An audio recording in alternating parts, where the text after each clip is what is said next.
Thank you, IT team, and apologies to those who have been waiting anxiously online. It's now 5:08 and I will call this meeting open, the Ordinary Council meeting for July 24. The CEO will read the following statement. Thank you. All council meetings are filmed with both video and audio being recorded. Video is focused on a specific area, however audio from the entire room is captured. In common with all narrative during council meetings, verbal responses to congratulations, obituaries and question time will not be recorded in the written minutes. By submitting a question, you consent to your question being read aloud at the meeting. The reasoning behind recording council meetings is to hold us more accountable and to improve transparency of council's decision-making to our community. The full meeting is being streamed live on council's YouTube channel, which is Alpine Shire Council, and will also be available on the YouTube channel shortly after this meeting. Thank you, Mr. CEO. Please rise and we'll have acknowledgement of traditional custodians.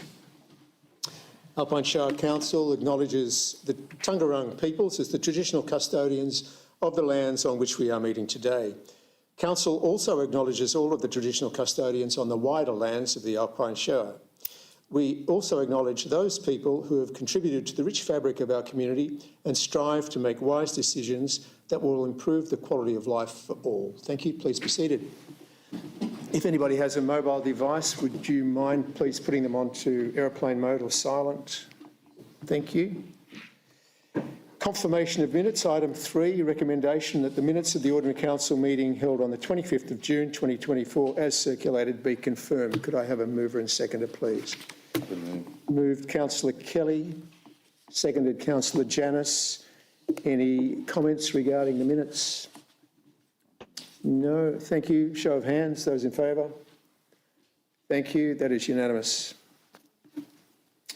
Apologies tonight. We have an interesting situation. We have an apology from the Director of Assets, Mr Alan Rees, and in his stead we have Mr Michael McDonough as Acting Director. And I should also like to reintroduce or introduce to you a current Acting Director, Ms Natalie Cook, who is sitting in Customer and Community Services Directorate. We have 2 councillors online that I believe the people in the audience can see, Councillor Keeble and Councillor Hughes. Thank you. Obituaries and congratulations, and I'll start with Councillor Keeble, please. Councillor Hughes.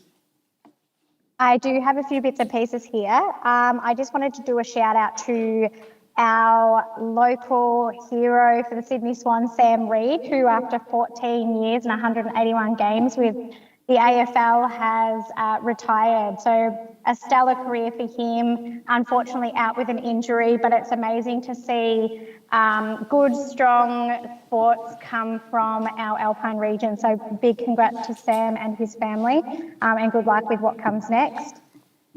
Huge shout out to Kay Alexander from Alexander's First National after 30 years of service with her family.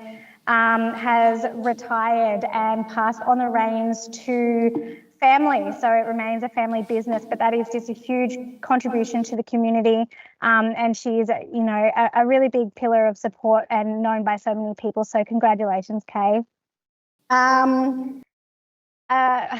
Congratulations and commiserations at the same time to our local cyclist representing Australia over in Paris, Luke Plapp. Unfortunately, had an accident and has been knocked out, but it's again really nice to see the local people that we see walking around the streets. They're representing our country and doing so well. And what we've seen so far from Australia from when I last looked is 5 gold and 4 silver. So big shout out to the Aussies that are over there representing our country. Thanks.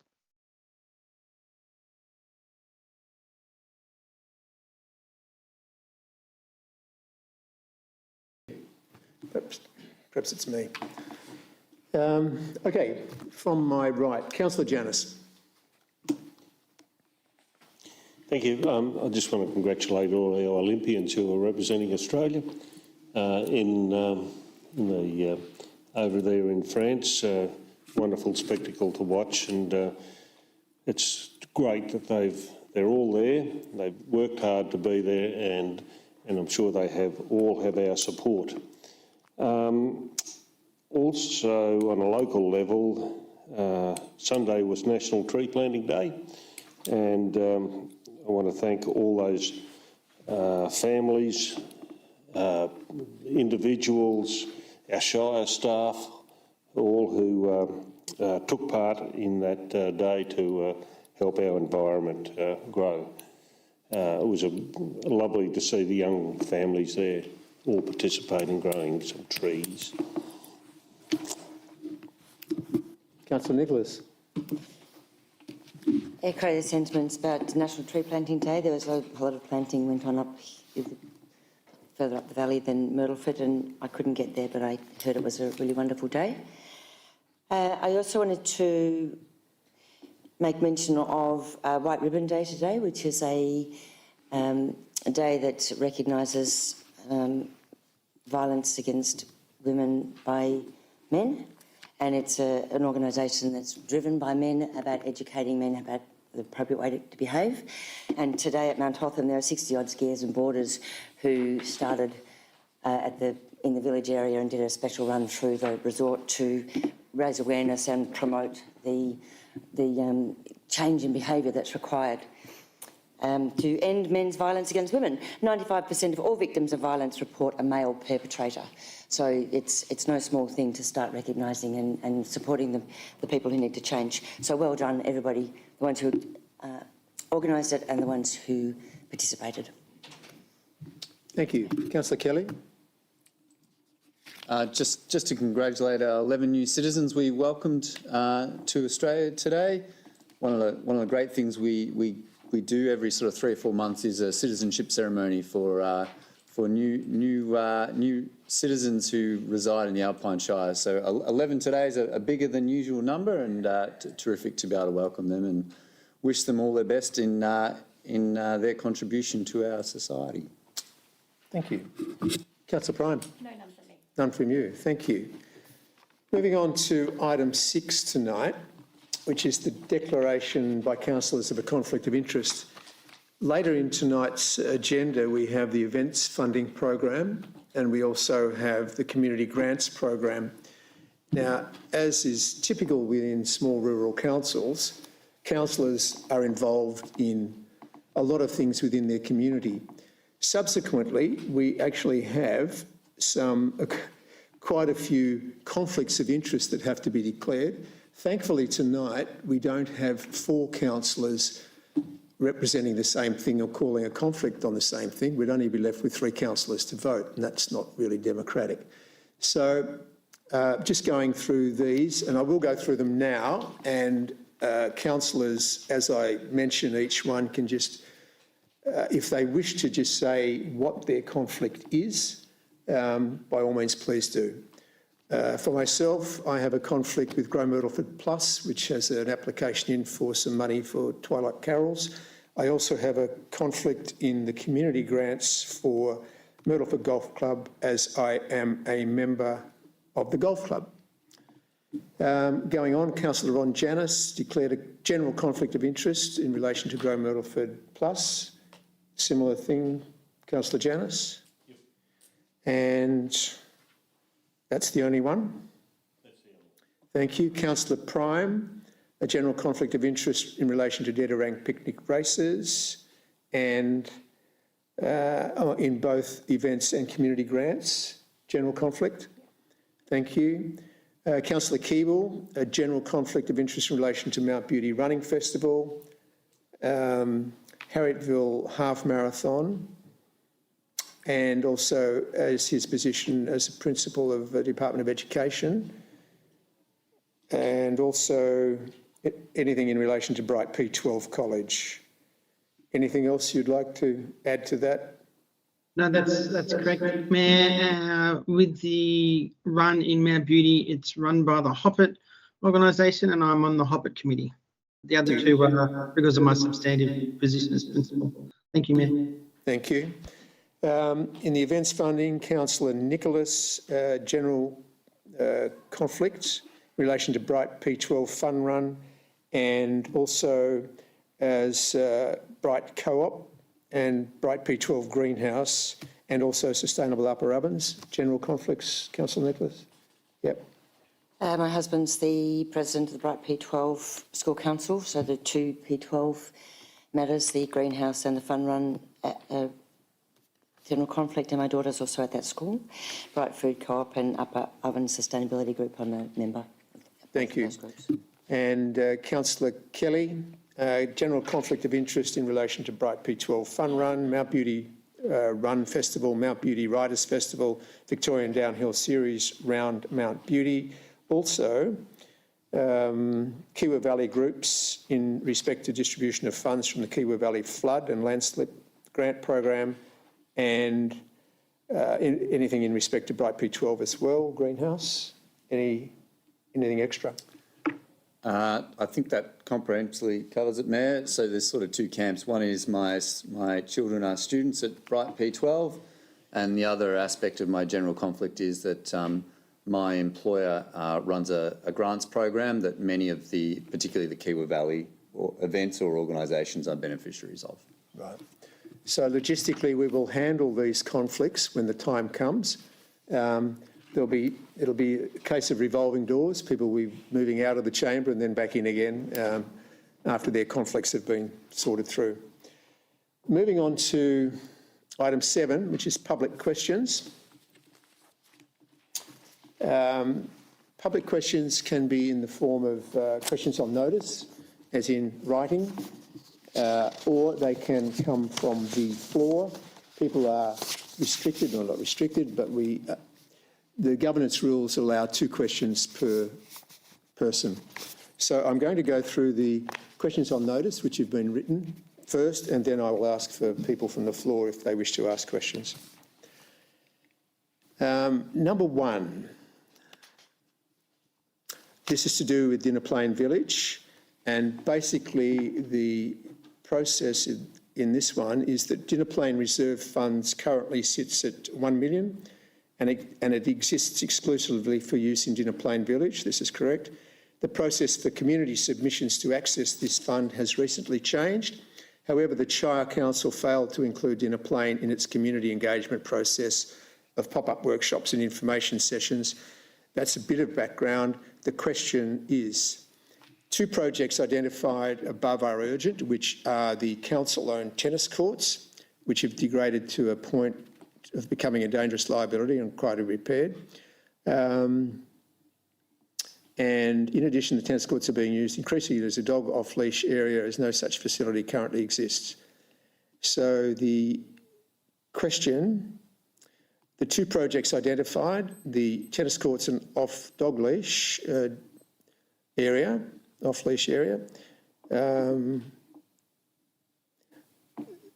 Dinner Plain representative, Community Association, believe that there are sufficient funds existing for the delivery, and as Dinner Plain was not adequately informed of the new introduced process, can dispensation be given by Council to these projects to be considered for funding during the current financial year 24-25. This would fall under the Director of Assets, so I'm going to ask Acting Director Michael McDonough to give a reply to this, and that's where we'll land. Thank you, Mayor Forsyth, and to the Association for raising this query with Council. So Council officers are aware of the need for these 2 projects, particularly the resurfacing of the tennis courts, and it is on Council's project list for further consideration and action. However, other projects have been identified as a priority this financial year, and they include the Dinner Plain Snowmaking and Dinner Plain Activations 1 and 2. So once those projects are complete, Council officers will be in a position to better understand what further infrastructure renewals or new infrastructure is required at Dinner Plain, but that will need to occur in future financial years. Thank you. For further clarification for Alan and David, if you wish, please would you like to contact Michael offline? Can I raise a question? Could you wait for 1 minute, because after I've finished these, we will have questions from the floor. So if you'd like to give your question to your compatriot, then we don't go past our governance rules regarding 2 questions per person. Would that be all right? Yeah. So just hold it, and there'll be questions from the floor in a minute. Okay, thank you. The second lot of questions is from Mr. Ray Dyer. And I suppose the question is simply regarding the Jubilee Park toilets for having paper all over the floor and blocking up the urinals. And the question here would be, what is council doing about it? Do we have an answer to that, please, Mr McDonough? Thank you, Mayor Forsyth, and to Mr Dwyer for raising this with Council. So Council's contractors SSX Group maintains a very thorough schedule for cleaning and replacing consumables at all Council facilities. The public amenities in Myrtleford have seen a significant increase in use, and the schedule has been modified earlier this year to increase the level of service to those facilities. And since the contract has been in place since earlier this year, we have adapted to increases in need that have arisen from both our own inspections, but those that have been raised by the community.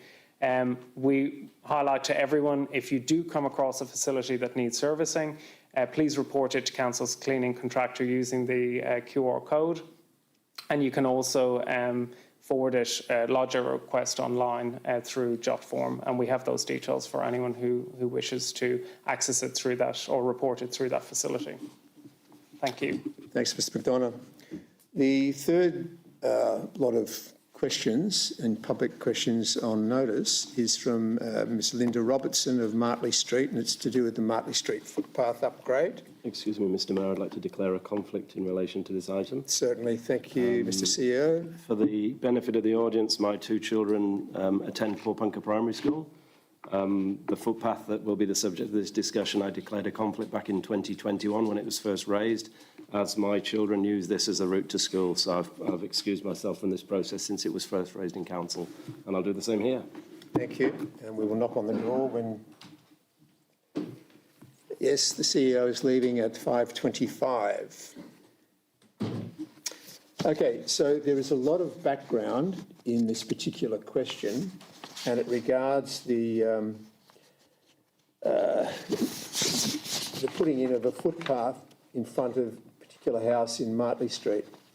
The questions raised, there is one, the first question is, I request a copy of the plans for the Martley Street upgrade, so that is basically a question.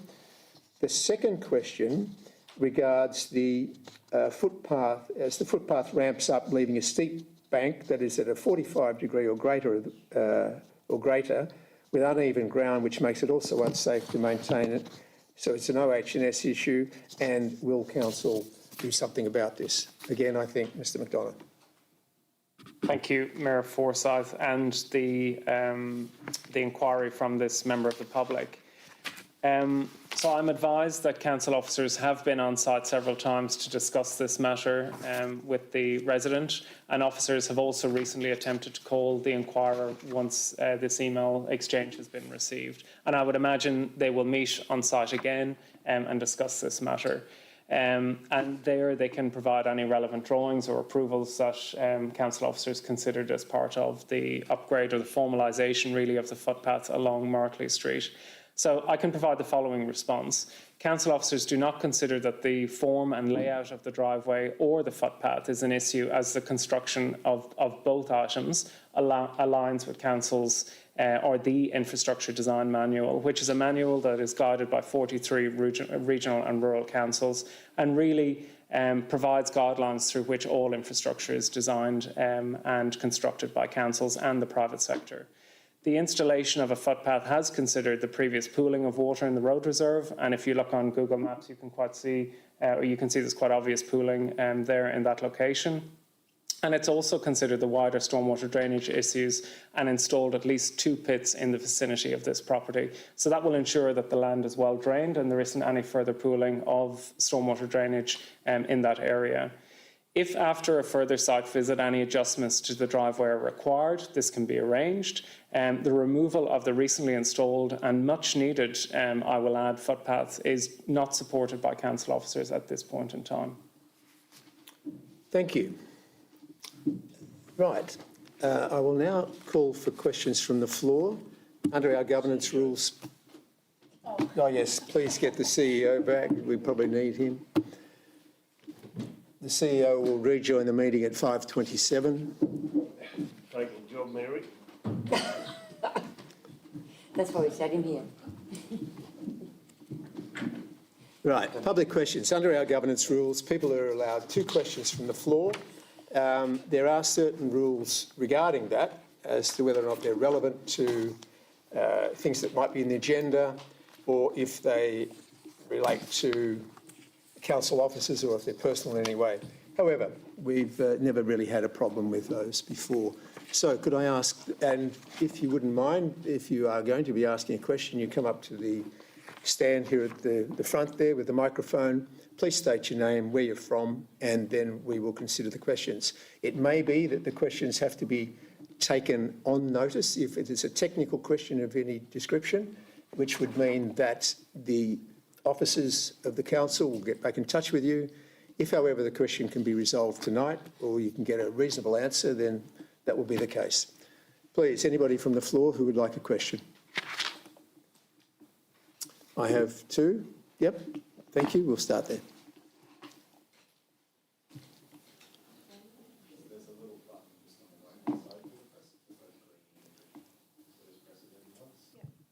Leanne Boyd, 28 Delaney Avenue, Bright.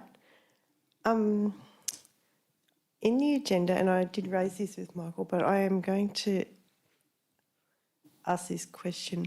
This is to do with the trees, and given that they've been recognised or going to be, and Heritage Victoria is looking into it, not just as an avenue, but as perhaps a group of trees that give state significance, that are worthy of being protected in local and state as a group, but locally on their own. Leanne, can you just put the Yeah. Yeah, Just a sorry. little bit higher. Yeah, that's So in the agenda, it states that council officers are of the view that these works, the BVD intersection, do not detrimentally impact upon the continued integrity of the avenue of trees. What tree specialists or other specialists have been able to weigh in on that and say, if we cut down these trees, it doesn't impact on the rest of the trees in that immediate vicinity? So your question is whether or not there's been some professional advice sought, and is that professional advice that by cutting down 1 or 2 trees out of that avenue, then it's not going to affect the rest of the avenue? Is that the question? Yeah, or the trees in that immediate vicinity, because that is one of the nicest parts of the canopy. Once you cut down even one of those big pin oaks that exist there, Sure. there will be, unless you go and stand out there and really look. I'm not an arborist, Leanne, So- but Mr McDonough may have an answer for you regarding the specialists that we used and the findings. Yes, so thank you, Mayor Forsyth and Leanne, for the question. It's a very complex process, and I'll preface what I'm about to say by saying you will only get an absolute answer to that question when we go through a statutory process. And the comment from council officers in the report is foreshadowing in a hypothetical scenario if a heritage overlay applies to the extent of the avenue of trees and the curtilage of the place, so the extent of the trees that are deemed to meet the threshold of local heritage significance. If it applies, and officers were considering the removal of some trees, that under Clause 4301 Heritage Overlay of the Alpine Planning Scheme, which is a state planning policy provision, they're of the view that the removal of 2 major trees and the relocation of 3 others would not detrimentally affect the significance of that place from a heritage perspective, not from an environmental perspective. I think we need to be very clear about that. The heritage overlay is not a tool used to prevent development. It simply says when you are proposing buildings and works in the overlay, you must consider the significance, the heritage significance of the place. And general practice in Victoria is the removal of a small limited number of trees in an avenue does not detrimentally affect the continued significance of that place. Now, why officers included that sentence in a report is simply because as we move forward in this process, that document, which is the detailed assessment, provides something that's called the strategic justification to amend planning controls. So what officers are telling both the department and wider society, that as we move forward in this process to the formal planning scheme amendment, which is governed under the Planning and Environment Act 1987, it is saying that we're aware that council has granted a planning permit for the removal of those 5 trees, but we're of the view that the heritage overlay should still apply. Of course, you cannot revisit a permit that was granted over a year ago through the application, through this process of the application of different planning controls. Why? Because that permit was assessed on the planning scheme of the day. This process is not trying to upend or revisit that discussion. That permit has been granted. What this process is trying to acknowledge is that we have finally received information that says part of this avenue is of significance, heritage significance, local, and a heritage overlay should apply. So that's why that sentence has been added to the report. It is not talking about a previous process that council has considered. I hope that clarifies the matter. Right. Yeah. So that probably answers my next question, that now that we know this, and also given that there has been no road approved by Vic Roads, is there any chance that that planning permit could be amended to save those trees? Because they are important. Is there a tool within the planning? Is that too long a piece of string? Would you have an answer for that, Mr. McDonald? Thank you, Mayor Forsyth and Leanne. My view is that planning permit has been granted. It stays and runs with the land for the extent of time, for the expiry period that's attached to the end of the conditions, the 100 and something conditions. If the landowner changes, it also moves, it follows the land. So that permit is live, it was granted. This process and any other process cannot change what's been granted. Now, I know that the conditions on the permit are basically providing scope through which additional documentation and drawings need to be approved. And you'll find council officers, Regional Roads Victoria and other referral agencies and authorities will be working methodically through those to ensure that any development is compliant with the conditions. But it is very clear the conditions allow for the removal of 5 trees. Yeah, thank you. Thank you. Thank you, Leanne. I believe.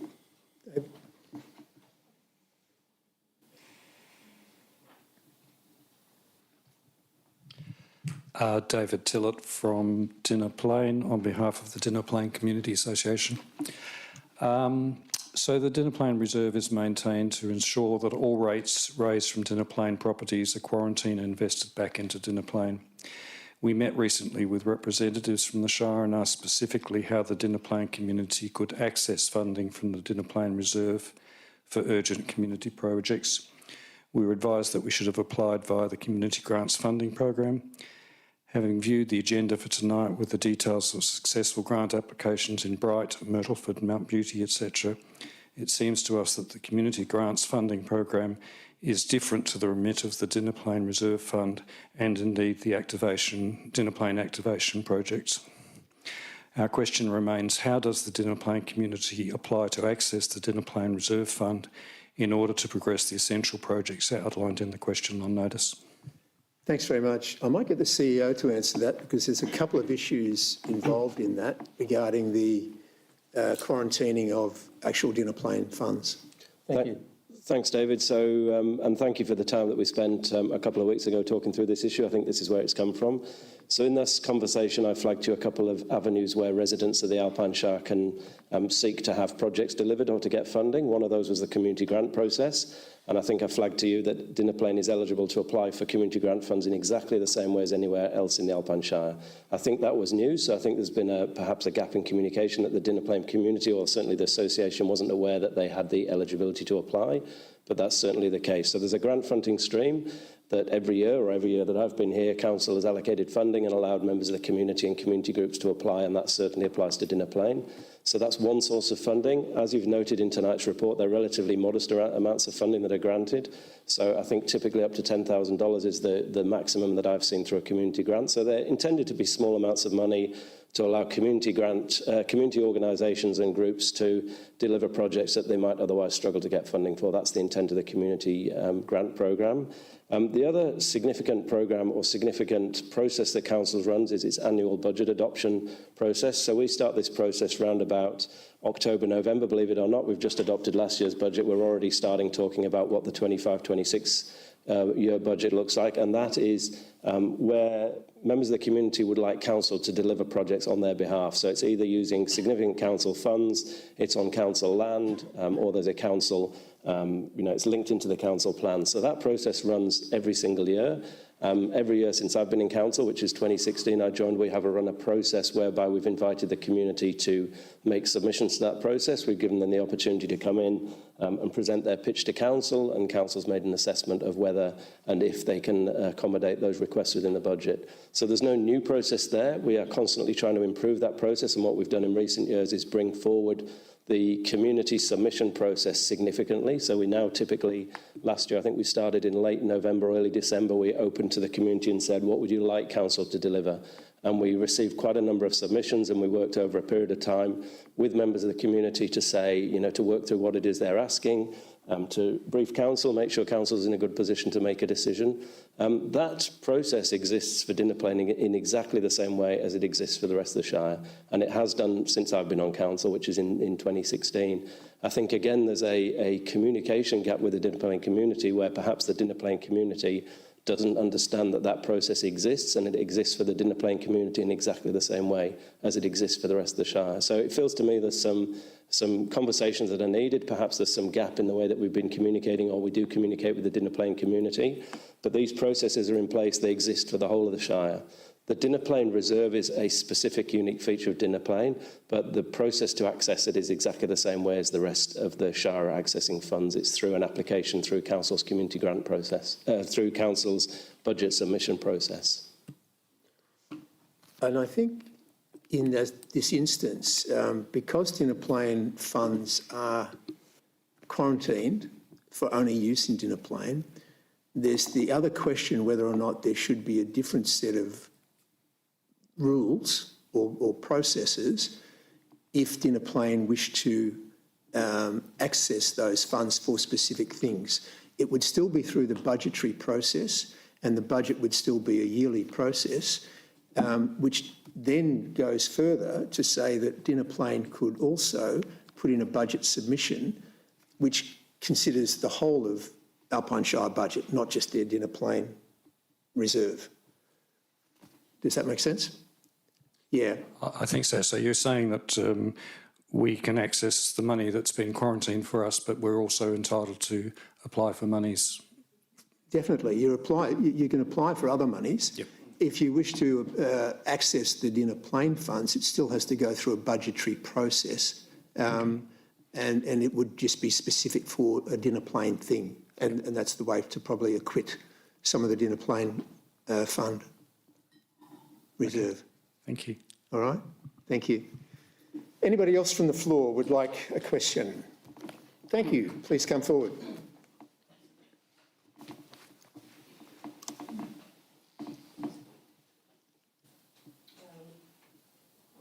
Lawrence Bassard of 60 Service Street, Porepunkah.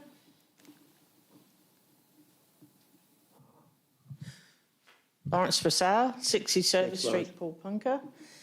My question's in regards to Service Street, and are there any future plans for the upgrading of Service Street and to prevent the flooding of in front of people's properties and coming down their driveways off the rail trail? Thank you. That's the question. I might send this one straight to Mr. McDonough, who's been answering everything tonight so far, regarding the current work that is being done on neighbourhoods throughout the Shire. I think that's probably where this is coming from. Mr. McDonough, would you mind? Thank you, Mayor Forsyth, and for the query. Council is very much aware of stormwater drainage issues evident right across Porepunkah, and are working at the moment with both the Catchment Management Authority and other referral agencies to finalise a stormwater drainage strategy for all of Porepunkah. What has held us up is that the Australian rainfall and runoff data has recently been updated. It was due to be finalised in March. It has only just been confirmed across the country, and that's affecting all flood studies, including the Myrtleford flood study, which was due to be completed around now. It's delayed it by a couple of months.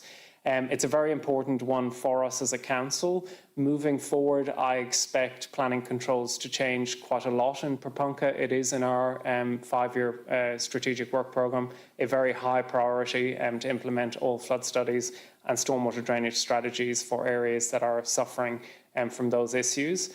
I expect that the special building overlay will be applied to certain parts of the land, as well as flood controls on the floodplain and Roberts Creek coming down through Propunka as well. So there is an interrelationship between stormwater drainage and flooding in Propunka. We're aware of it. I expect communication early next year on it. Out of that, planning controls will only do one thing. They will help and assist private development in the future to respect the fact that there are issues with water. Council, it's likely that any final study will also identify both stormwater drainage and flood mitigation infrastructure that Council and others will need to fund, and I expect that to be a hot topic each financial year over the next few years. So it's certainly on our horizon, it's very important, and we expect some communication on it with all landowners into the future as well. The CEO would just like to add something to that. Thanks, Lawrence. Thank you, Mr. Mayor. Thank you, Lawrence. So that's the global picture. So now to the local picture, which relates specifically to Service Street. So Council's awarded a contract which is part of the Murray to Mountains upgrade project, which will see some upgrade works along Service Street. From the bridge, the community may have seen the work starting on the bridge over Roberts Creek Road, so there's an upgrade there. And all the way from that bridge down to the Rail Trail Cafe, Council will be putting in curb and channel along Service Street to tidy up the footpath along there. So that'll be happening throughout this financial year. Good. Anybody else would like? Thank you. Please, I think you know the process, Mr. Dyer.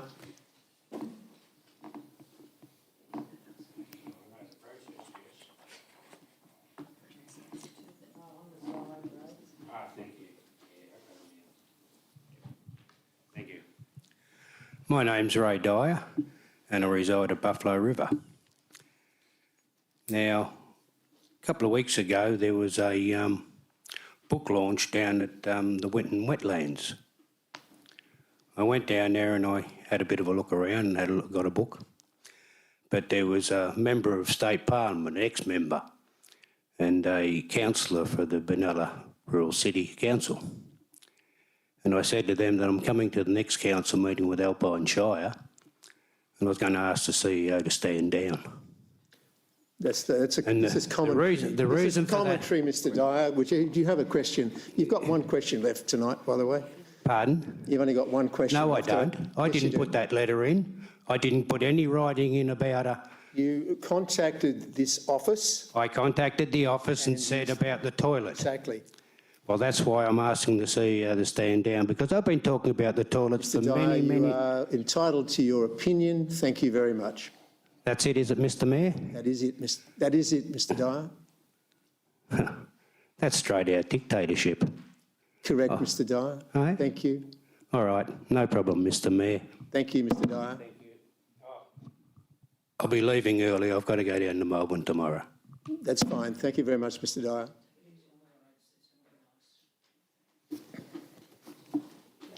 Any other questions from the floor?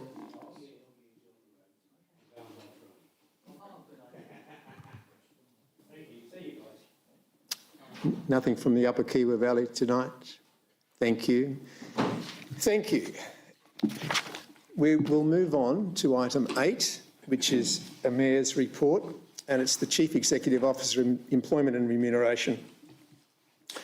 The recommendation, sorry, I'll give you some background first. Each year, there is a committee, which is an Employment and Remuneration Committee, which is chaired by an external person, consisting of that person and a couple of councillors. And we go through and look at the CEO's performance and judge what remuneration should be correct at any point in time. A bit of background here is that for the last three, including the current CEO, the last three CEOs have actually been doing the job for less recompense than their counterparts in other small rural councils. And we are very conscious of that. We are also conscious as a council of the fact that if we did lose our CEO, in order to attract one here, we would probably have to be paying a fair bit more.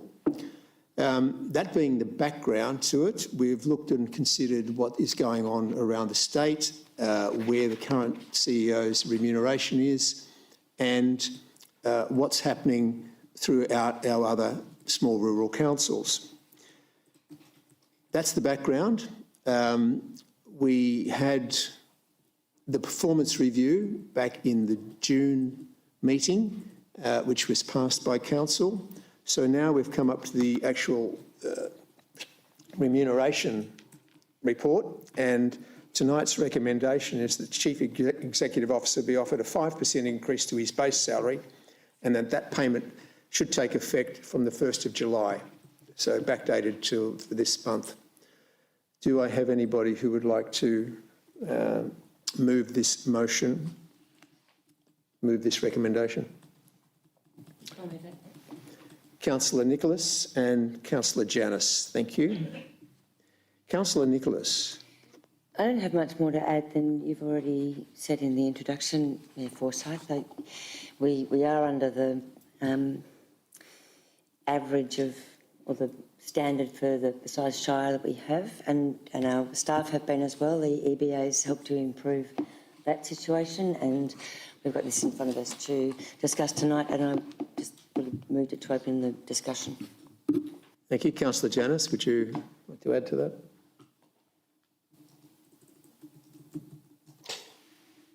I think the important issue is here, that, and I don't want to embarrass the CEO in any way, we are satisfied with the CEO's performance going forward, and I know he's only been in the role for 2 years now.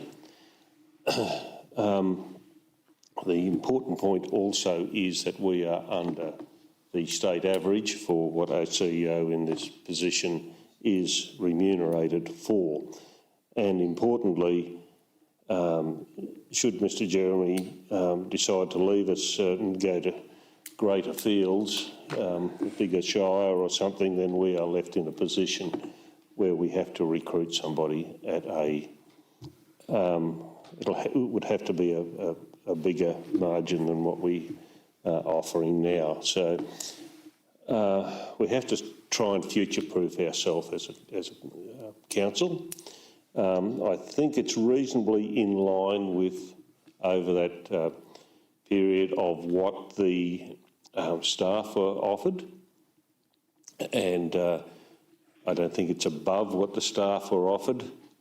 And if that was the case, then I might be having a different conversation now. So I would support the recommendation, Mr Mayor, on that basis. Of course, you know, there are things that we're always improving at the Shire, and that is the CEO's role to do that. So I suppose as a group, we monitor that and monitor the CEO's performance and have to recompense accordingly and in a fair way. We have to be fair. Thank you, Councillor Janus. Do I have anybody online? Yes, Councillor Keeble. Thanks, Mayor Forsyth. The the process for review is open and transparent, and I thank Will for all his conversations, being open and honest with our questions during the time frame of that review. It's not every day that someone has to sit next to anyone in a public forum where people are discussing their contract. But this is part of the, Local Council Act. As councillors, we're responsible for the overall budget, and we're responsible for the CEO contract and remuneration.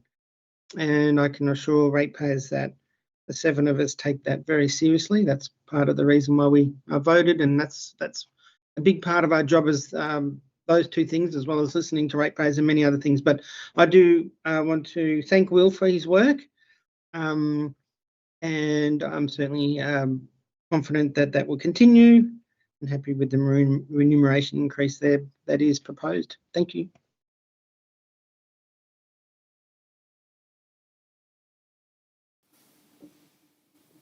You're on mute. There we Thank go. you. No, that's okay. It wasn't clicking off. Sorry. Look, I don't have too much more to add apart from obviously we look at CEO's KPIs, what we've set out, how they're performing, how the organisation is viewed from an external point of view, and how the community are looking at the performance level of what council are delivering from their point of view as well. So there's lots to consider when finalising what this looks like, and as Councillor Keeble has said, you know, it's not every day you have to have these discussions with the person sitting next to you as well. So it's a really, really, really big position, and we have noted that, you know, Mr. Jeremy's doing an excellent job. There is room for improvement, but I think there should always be room for improvement as well, because we're forever growing and evolving in what it looks like moving through with change and discovery within our Alpine Shire as well. So all of those things need to be taken into consideration when we look at what this looks like. Do you want to say something? Yes, through you, Mr. Mayor. Perhaps I could touch very quickly on the process we went through with the enterprise agreement, and just to respond to a comment that Councillor Janus made, because I wouldn't like you to make a decision in the with incorrect information. So we went through an enterprise agreement review with our staff over the last year, and part of that was a review of the salaries that we were paying, or that council was paying the staff. And we moved to a position for our banded staff, so that's staff within the banding structure within local government, of aligning them with Indigo Shire Council, because what we'd seen was that Alpine Shire Council had fallen significantly behind for its staff, the pay that equivalent councils, and particularly our neighbouring councils, so Indigo and Wangaratta Shire Council, we were paying our staff significantly less, and it was proving increasingly challenging to attract and retain staff in the organisation. So we went through a process. And with Council's agreement, we aligned the salaries that we're paying our banded staff with Indigo Shire Council, which is our immediate neighbour. And any of the staff that were subject to that adjustment received pay increases which exceeded 5%. However, there are a number of staff in the organisation who received a 3.5% pay increase, and that's what I want to just clarify that point that Ron Janus said he wouldn't like to think there are staff who've received less than the 5%. Well, there are. We did benchmarking of the directors' salaries, and there are a number of the managers who've received a 3.5% pay increase last year, followed by 2.75% this year. So I didn't want there to be a vote on the basis that everyone in the organisation had exceeded that 5%. I want to clarify that. I will just point out before I ask the other councillors is that the staff are, their EBA sits for 3 or 4 years.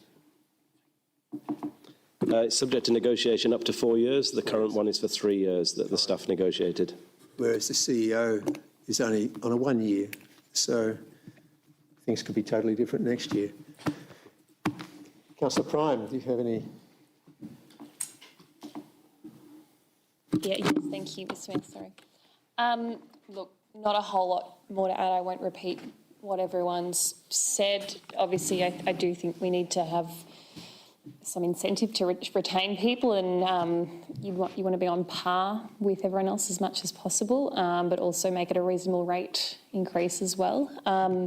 I'd say as a group we're quite happy with the CEO's performance. I know there's a customer satisfaction survey coming up on the agenda further tonight that's worth having a chat about as well, but I think here as councillors, like Councillor Keeble said, we do take this very seriously, dealing with ratepayers' money, so happy to support this tonight, though. Councillor Kelly. Thank you, Mayor, and I do reflect similarly on the comments of Councillor Keeble, the difficulty or the public nature of this conversation. I think the report summarises, you know, some of the key criteria to consider here pretty well. There's in my mind, there's three. There's firstly the role as an offer and making that a competitive, attractive role and competitive consistently so. The second one is around seeking some independent guidance, and I think we've got the remuneration tribunal range there of 4 to 4.5%. And then the third criteria for me is really around how is the Alpine Shire Council performing? Some metrics would say terrifically, some metrics would say we've got a lot of work to do. You know, I think we can be proud of how our fiscal management is, but there are other indicators that say we've got work to do, particularly in the customer space. I think for me, on balance, you know, to be controversial, I think something more on the order of 4.5% is more aligned with where I see the tribunal's guidance and their range, and also sort of setting the right figure in terms of performance and where work is to be done. So putting an alternative number out there, I know it's not in the motion, but that's where my position is. Would you like to propose a motion while we're discussing that it was 4.5%, and we can discuss that? Well, we've got to take this one first. Yeah, I think we can do that. So this will have to come down first. Okay. All right. Any other commentary? I'll go back to you, Councillor Nicholas. I'm going to do a quick summary. So around the table, I think we agree that our CEO has great integrity. We have a rigorous review on his performance. That's internal. We also get the external that Councillor Kelly's referred to. But what we see is that the CEO is continually seeking to not only operate a great service, but to improve his personal capacity and how and what the Alpine Shire Council delivers. And I think Leanne and Lawrence would have seen that in the whole Bright Valley development and the tree space, that the agility and the active listening and taking on your concerns and trying to do something with them, even if the planning scheme doesn't let us actually do it straight away. So I think that taking on Councillor Kelly's comment that the tribunal is suggesting 4 to 4.5% is a great comment, but if we add to that the getting the salary to the same point as the equivalent and local councils, that brings it up to 5. So I think we've had a really good discussion, and I'm happy to leave it with that. Thank you. I'll put this current recommendation to the vote. All those in favour of points 1 and 2, please raise your hand. And those against? That is still carried. Thank you.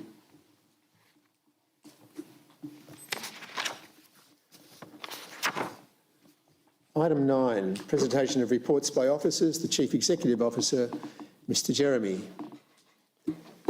Thank you. Thank you, Mr. Mayor. So this report shares the results of the 2024 Community Satisfaction Survey. And this is a survey that Council isn't obligated to do, but we carry out this survey because it gives us some data which would be more expensive to capture otherwise, and we're required to provide this data into the state government. So it really meets the state government requirement, and that's why we do the survey. However, it does give us a good test point into the community to understand how the community's sentiment is towards council. So the survey consists of 400 residents who are contacted by telephone. And this year, for the first time, we've done it at 4 points through the year. So rather than just contacting 400 residents within a short period of time, we've split it up, 100 residents at 4 points through the year. And they're asked a series of questions, and the results are captured within the Community Satisfaction Survey, which we're presenting to Council tonight. I've provided a summary in the report of the results, and I don't think it needs to be missed that it's a disappointing result for me and for the council. So this is a further decline. All measures have declined this year compared to the previous year. It is actually consistent with the state. So what we've seen across the state is a decline. But when I look at our measures there and see that we're below the small rural and we're below the state average, there's some work to be done, as one of the councillors noted earlier today. If I look at the areas for focus that are picked up through a report, then decisions made in the interest of the community, along with consultation and engagement, should remain our areas of focus for the coming year. And that's most notably with residents in the upper ovens who've scored us the most poorly of the different demographic groups. What's interesting from my perspective is, since I've been in the role, so I've been in the role for 2 years now, we've had a very significant focus on our engagement and consultation with the community. We have, I think, done more engagement with the community over the last 2 years than I have seen council do in the previous time that I've been here. We've instigated pop-ups in markets. We're out on the radio through Alpine Radio. We've got Mayor CEO one-on-ones. We've had kind of community groups that we've allowed in to come and talk to council. So it feels to me like we've done a lot, but we're still missing something. There's something in the way that we're engaging or the information we're providing which isn't quite satisfying the community. So there's clearly something there to learn, and we're trying hard, and we'll reflect on these results and think about what it is that we do differently and work with the next council. Ultimately, we'll engage with the next council and seek what is it that the next council would like us to be doing as an organisation that's different, that's going to turn the tide on some of these results. So yes, it's a disappointing set of results for me. It's disappointing for council. I think we are working hard, but we've got a lot of work to do across the results. So the recommendation tonight is that council notes the Alpine Shire Council's results for the 2024 Community Satisfaction Survey. Mover and seconder, please, for that recommendation. Thank you, Councillor Kelly, Councillor Prime. Councillor Kelly. Thanks, Mayor. It's always useful to get feedback in all forms and then to seek, what are the opportunities for improvement and what are the opportunities to celebrate feedback as well. I think there is a useful reflection in that there is an overall trend here. Unfortunately for the Alpine Shire, we seem to be the strongest in that trend when you look at the data set of other councils. I would also put that in the context of, particularly in the Upper Ovens, some of the most significant interest in real estate and interest in our development in our area for many years, and the challenge of meeting everyone's expectations on managing that significant uptick of interest, which I wouldn't say happened overnight, but probably happened in a matter of months. My word's correct. A matter of months that things changed there, and we'll talk further around the work that's ongoing around the land development review, our strategy, flood mapping, heritage, you name it. There's a huge amount of uplift going on to have greater long-term controls and measures in place to allow successful development to be accommodated. One thing I would say about the results is that I drive past pretty regularly and the lights are on in the building and it's night time, and I would say to the employees and to the CEO and your team, don't let this take the wind out of your sails. I know there's a lot of passion, and I've been to those pop-ups myself, and I've seen both the positive feedback and the maybe what I'll call the not so constructive feedback, and it's something that employees of the Alpine Shire endure regularly. I volunteer for it, I put my hand up for it, but others, this is their job full time. So I'm disappointed in the results. I think we've got challenges, and they are focused perhaps probably in some areas more than others. And I would say that make sure that there are some wins in there in some of the trends, and they're celebrated, because I know a lot of work's going into it. Thank you. Councillor Prime. Thank you, Mr Mayor. I agree, disappointing to see these. As someone who's been here for almost 4 years now, I honestly think I've seen an improvement in a lot of these things, but we've got to take the community's feedback on board, and there's also no point doing these things if we aren't looking at this and trying to work on them and improve them as well. And I wholeheartedly think that's where that's the direction of the council. So interested to see these results again in the future and any changes there. But I'd like to echo those statements too. I think the staff do a terrific job here, and I can't think of a better saying than to let it take the wind out of your sails. So I agree with that. It's there's lots of good stuff being done here, and I also think that sometimes the community doesn't see a lot of what goes on behind the doors as well. So that's all I've got to say on that one. Thank you very much. Councillor Nicholas. Yep, I've got a bit of a background in community engagement, and one of the things that we found is that people engage, and then if they don't get what they want, they think the engagement was terrible. So there's a difference between being able to express what you think and getting what you want. And I think that can sometimes be really confused. So that might be where some of the negative comes from. I also filled out a local government association, Victorian Local Government Association census today. And one of the questions was about whether behaviour from community members has become worse over time. And there's definitely a yes answer to that. And I think that's probably part of the dissatisfaction with council. And the wind out of your sails, absolutely. I like to think that at least most people who go to work, and definitely everyone who comes to work at the Alpine Shire, gets up in the morning and they want to come to work and do their best. And to have people say how terrible the Alpine Shire is and how, you know, it's repeated, it's on social media, it's in the newspaper, I just can't imagine how hard it must be sometimes to actually want to work here. So, yes, really disappointing results, but I think it'd be really good if our community looked at this and went, oh, well, actually, there are some wins and they are doing some good things.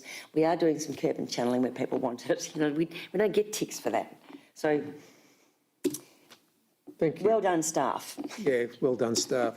I'll just reiterate what Councillor Nicholas has just said, and I look at this consultation and engagement, which the CEO pointed out as one of the items where he feels that the council has been very proactive.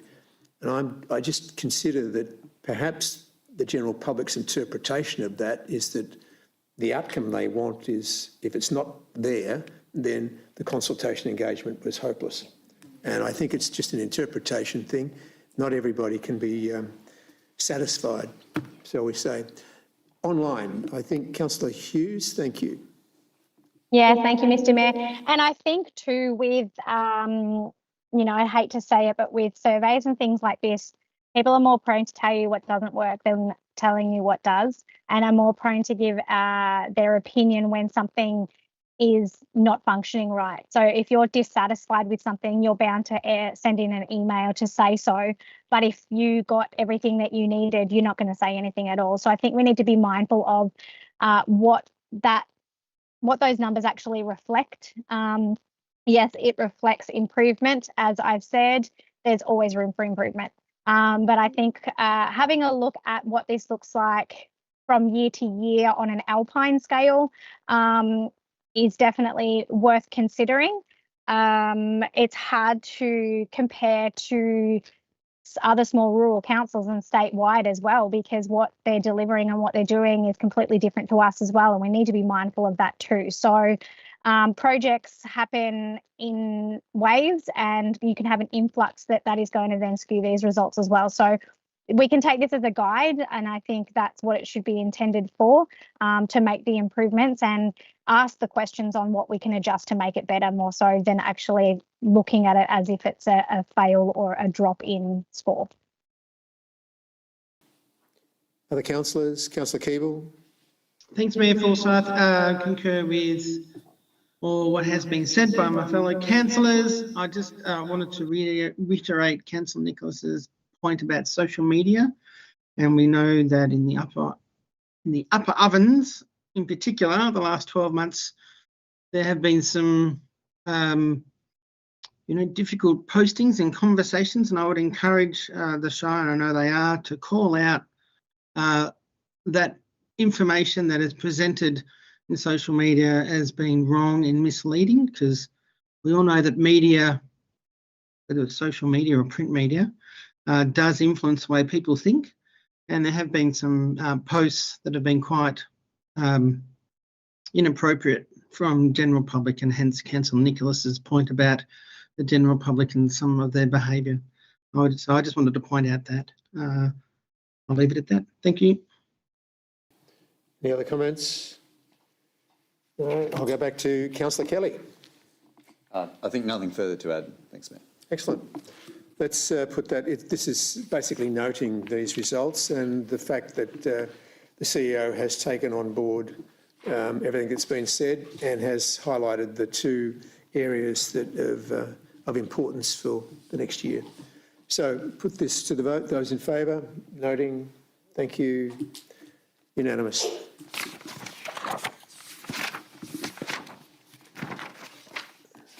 Item 9.1.2, September Ordinary Council meeting date change. Thank you, Mr Mayor. As the title suggests, we're seeking an administrative change to move the date of the September council meeting. So typically our council meetings we're scheduling for the last Tuesday of the month. We made a conscious decision in our recommendation to council this year was to move the council meeting, the September council meeting, forward by a week to miss the council election period. And then the Governance and Integrity Bill 2024 has introduced a change to bring forward the start of the election period. So it now starts on the 17th September, which is when our meeting is currently scheduled for. So we're seeking to move the meeting back to the 24th, which is when it would have been had we not had the election. The reason we'd like to gain the extra week is because at the September meeting, the officers present draft financial statements and a draft performance statement. And the more time we have to prepare that, the more likely we are to be able to achieve that date successfully. So it's... So moved. Thank you, Councillor Keeble, Councillor Prime. Is any dissension on these recommendations? No, I'll put it straight to the vote then. Those in favour? Thank you.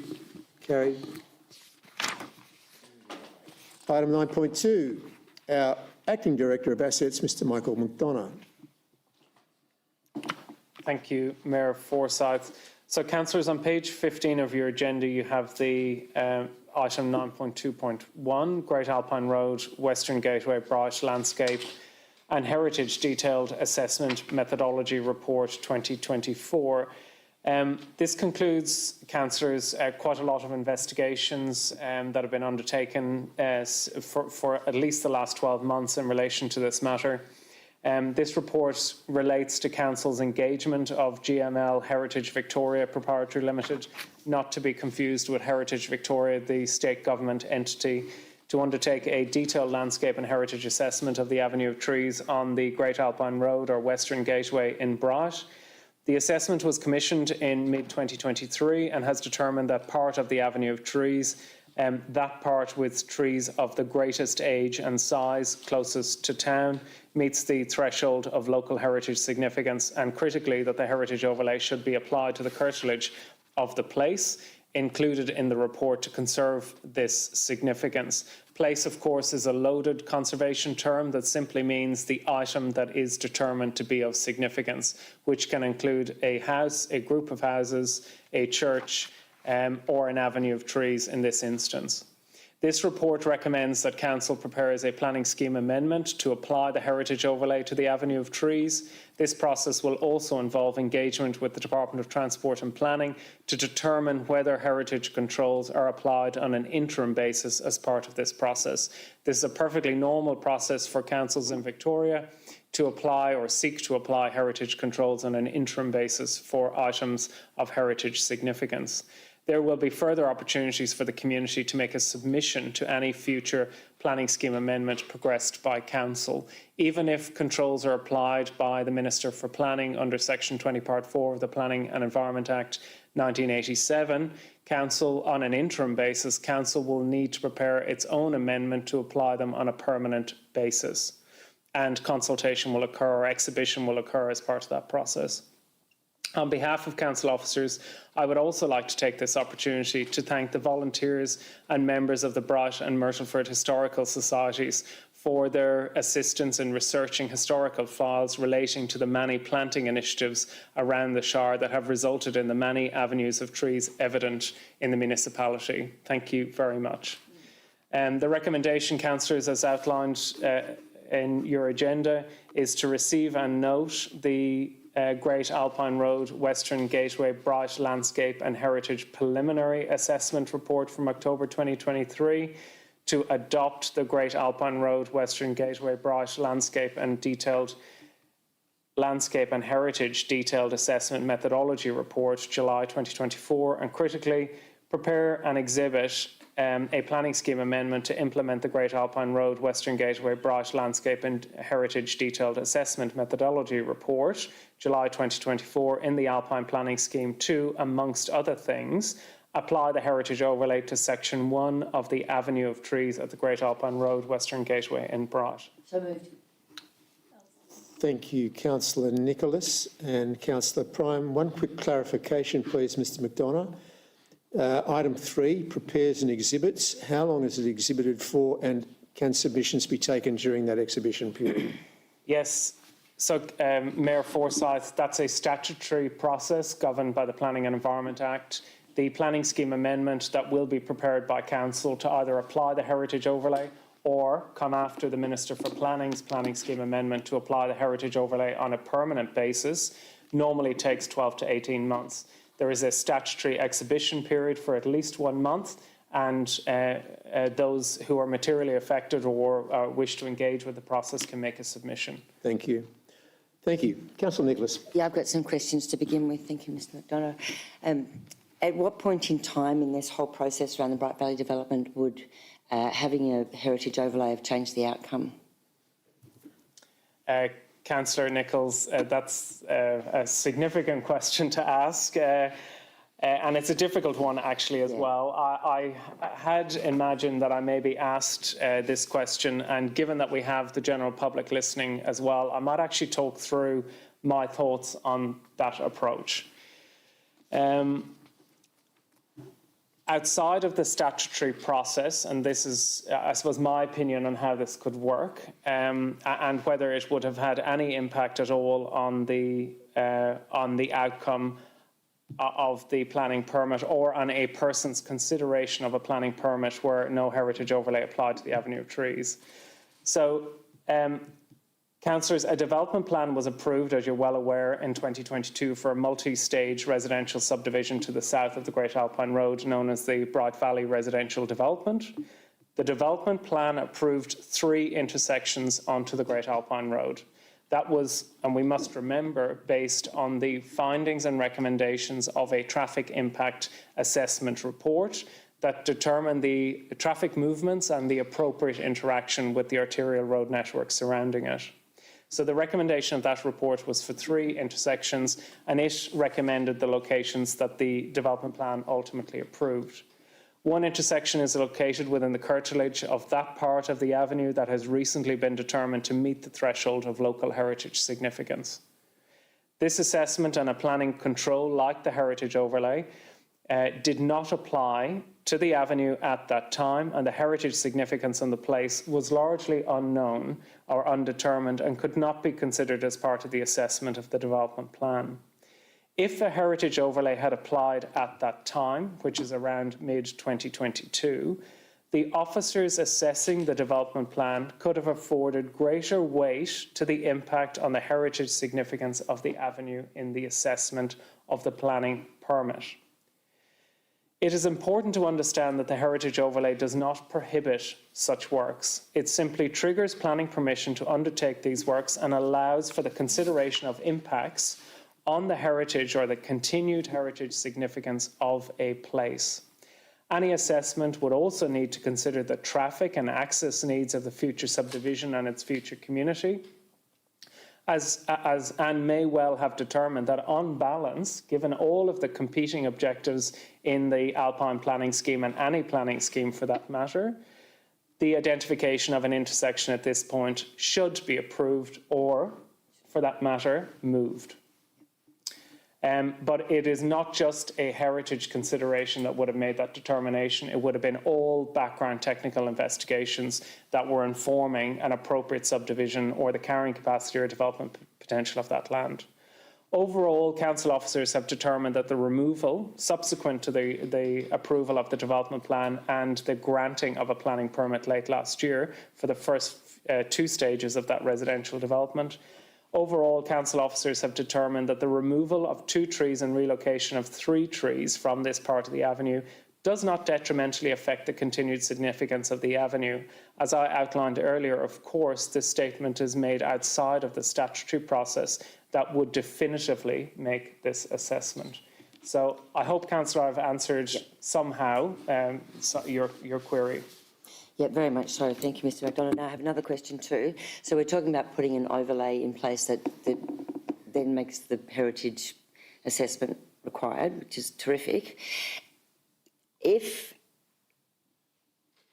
can that overlay include something like a native vegetation offset, so that if trees are removed, then there has to be some replacement somewhere else or improvements in the avenue, and I guess, and tacked onto that, or slightly different but similar question, is it, with the heritage overlay, is it still okay to plant more or improve, or, you know, are we restricted in pruning or species, or what sort of controls are there? Thank you, Councillor Nichols.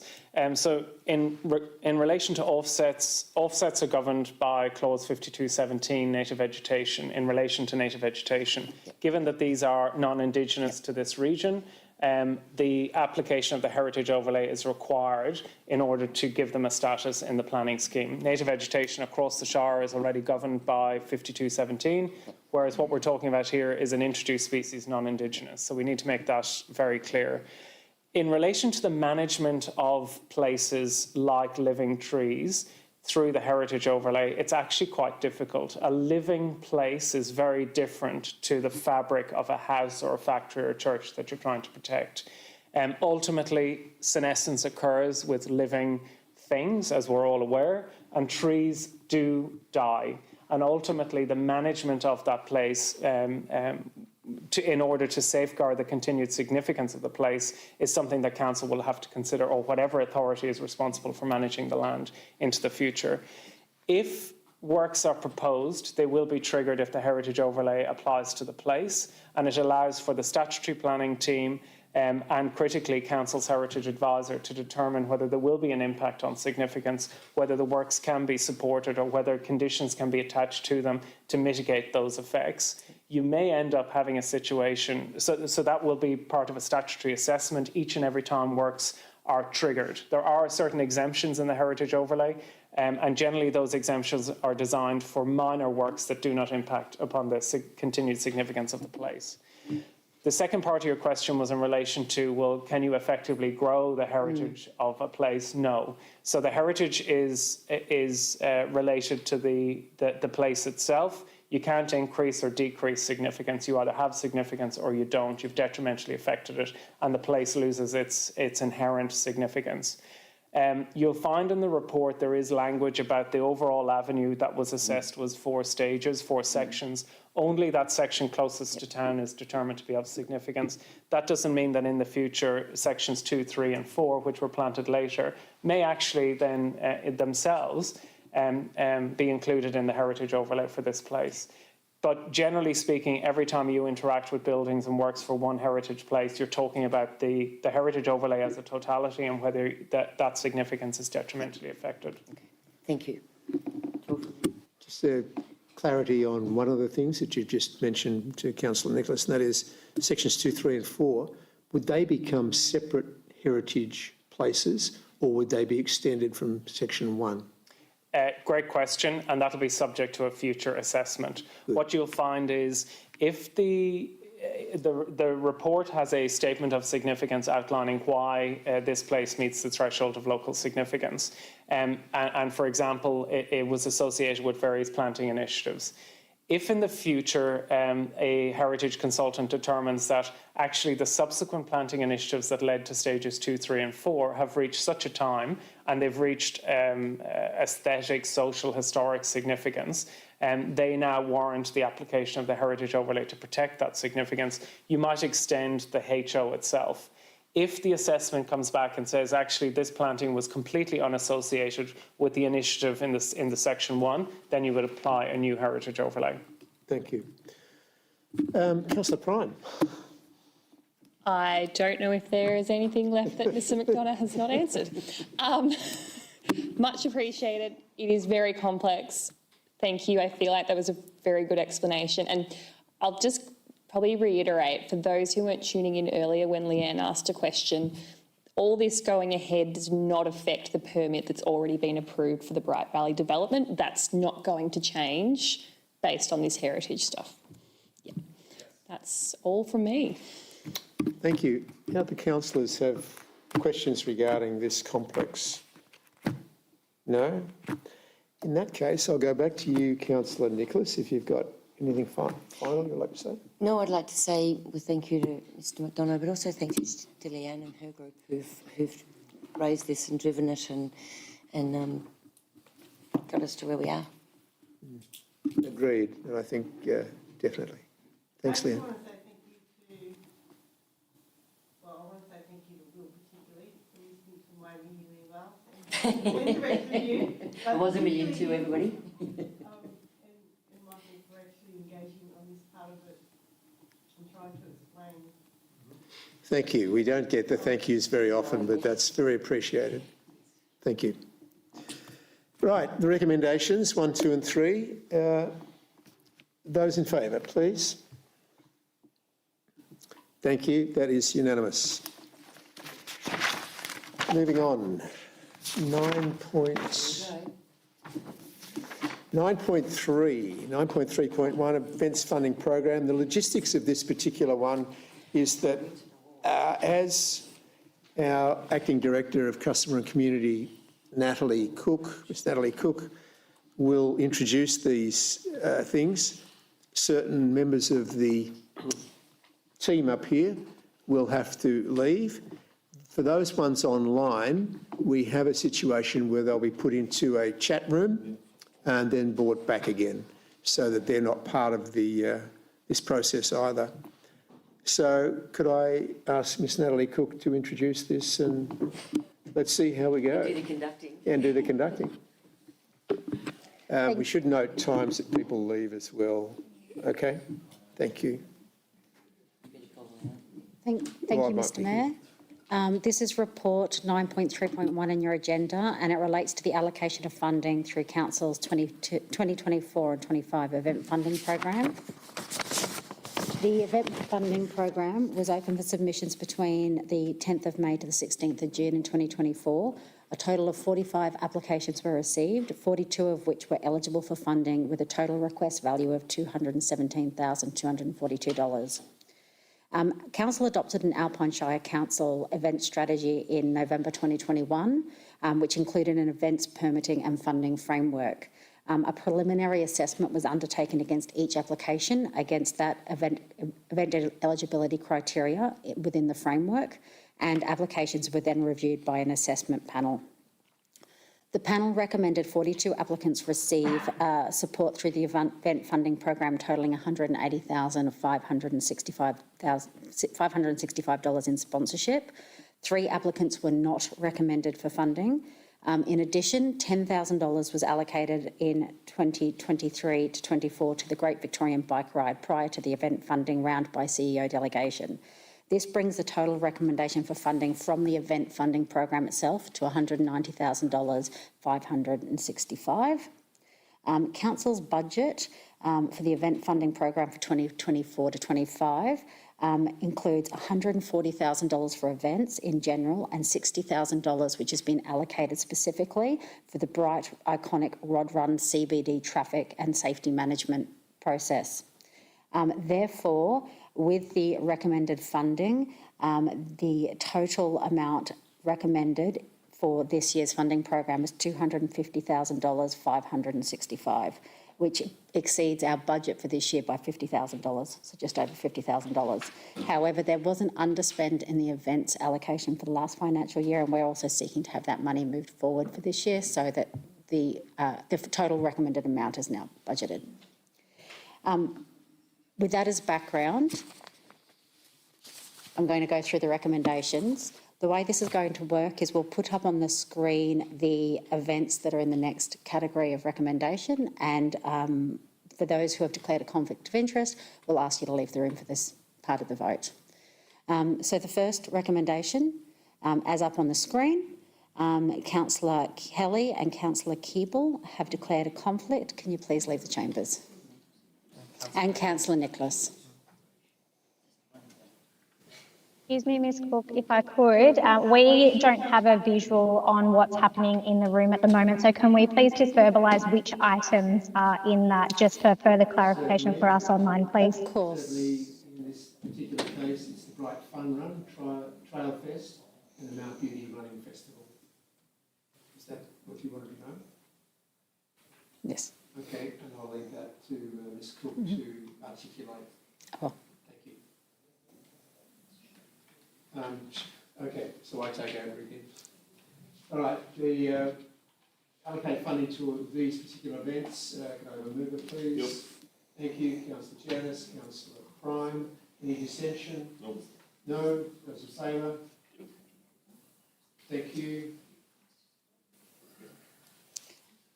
Thank you. For the next recommendation, Councillor Keeble and Councillor Nicholas can re-enter the chambers.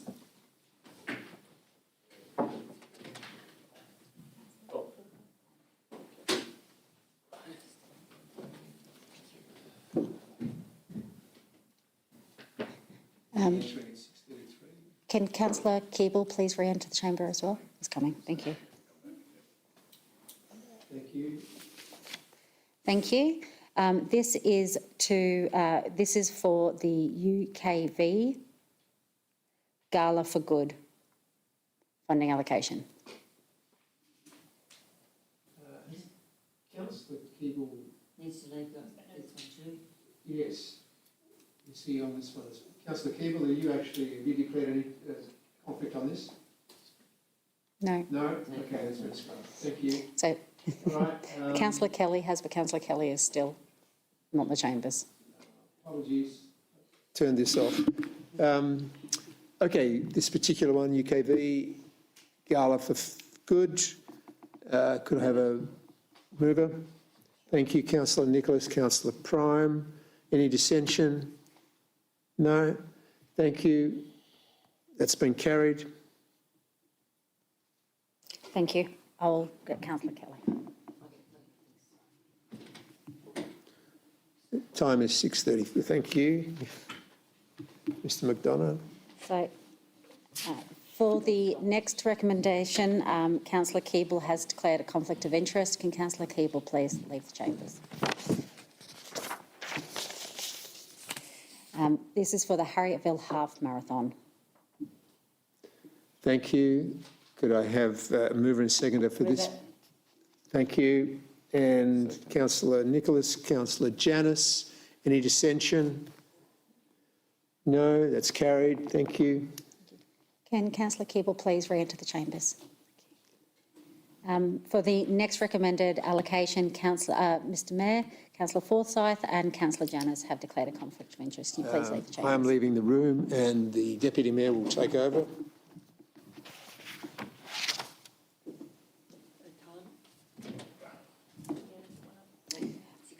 This item is for the Grow Myrtleford and the Twilight Carols. So item 4, I have a mover, Councillor Nicholas, and a seconder, Councillor Prime. All those for, show of hands. Thank you. Carried.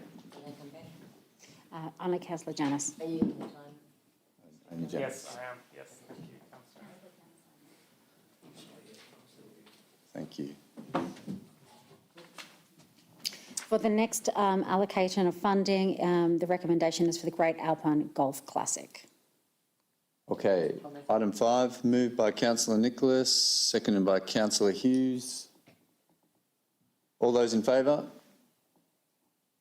Carried. And we'll welcome the Mayor back.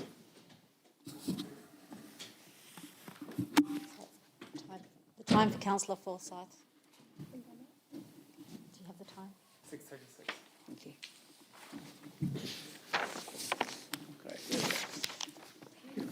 And close the so Councillor Kelly has declared an interest on the next item. If you could please leave the chambers.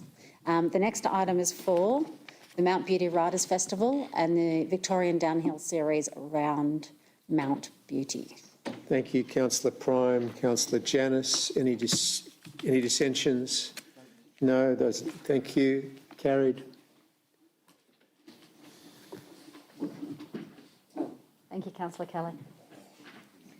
Councillor Kelly's re-entered at 6:37.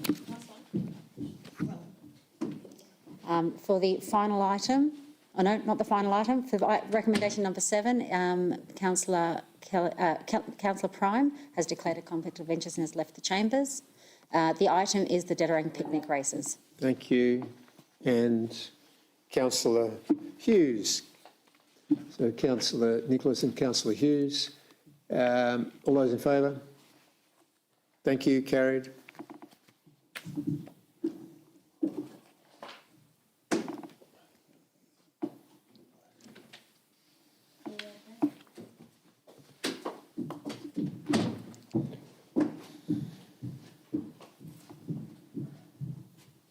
I believe for the final recommendation, we have all of the councillors in the chamber. There is a significant number of items in this table. Would you like me to read those out, Councillor Hughes? Do you need them written out or read out, I should say? No, don't need them read out. Thank you. So it would be all of the recommended allocations as per your agenda that haven't been voted on already. Thank you, Councillor Nicholas and Councillor Prime again. Any commentary, Councillor Nicholas? It just looks like there's some new and interesting things that have been put forward, so I'm looking forward to seeing the outcome. Without having a conflict. Good. Councillor Prime? No, nothing from me. Happy to support. Right. Councillor Hughes? Yes, thank you, Mr. Mayor. I just had I think all of these events are fantastic, and to see them year after year coming through, and a lot of new ones as well. There's community groups, there's a lot involved here, and I think it's really fantastic that we can continue to support our community in this way. I do have some queries, if I could please. So in the actual information in the papers, it states that there are a few that are not being funded due to it being an extension of business, or that the event is profitable. And I just wanted to talk to that point a little bit more. I don't want to pinpoint any one specifically, because I actually really like the event, but it is being granted monies that is an extension of their business. And I'm just wondering how the clarification between some that are being granted and some that aren't are there, and why, when majority of these events would be profitable, how one is explained that it's not being funded because it's profitable. I would just want to talk to that point publicly, if there's a way that we can clarify what that looks like a little bit further, please. Could I answer briefly, and then I'm not sure whether Ms Cook can answer that, because she wasn't on board when this lot went through. I think it is something that is very important that the wording is correct. I think if we go back to our events policy, funding policies, there should be some very clear guidelines in those as to what can be considered for funding and on what grounds, and are there grounds that they should not be funded on. So your question is actually very valid, and I think it's just something that perhaps the officers should probably take on board to feed back to the various people that are involved in putting this together and getting the Smarty Grants things together, as to how it actually goes about, and whether or not the policy itself regarding event funding whether the wording in that is sufficient. So can I answer it that way at the moment? Because I think it would be a bit unfair to ask Ms Cook to try and answer that currently. Would that be satisfactory, Councillor Hughes? I think it's a bigger discussion, and like I said, I don't discredit any of the applications that are here, and I agree with all of them. It's not that I'm going to be opposed to one or two being singled out. I just think that maybe some further clarification on why some are being excluded would be beneficial moving into the future when it comes to the event funding panels, if we could please. Certainly, and I think it should be looked at. Thank you. Councillor Prime? Nothing? Other councillors would like to question or comment on any of this? The event funding? No, in that case, Councillor Kelly? Quick on the... Yeah, quick on the figure. Thanks, Mayor. I did want to just highlight the Bright Rod Run, terrific event, attracts a lot of visitors. Those that know me know I have a bit of a soft spot for cars myself.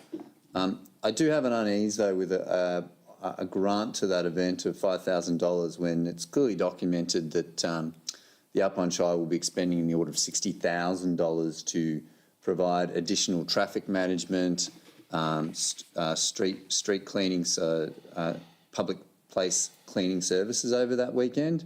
Doesn't sit that well with me, because I think the actual official event of the show and shine is, somewhat, it makes sense, but it's a much broader event than that, and the visitation, and it does have that additional expenditure in Alpine Shire resources. Anybody else like to comment on that?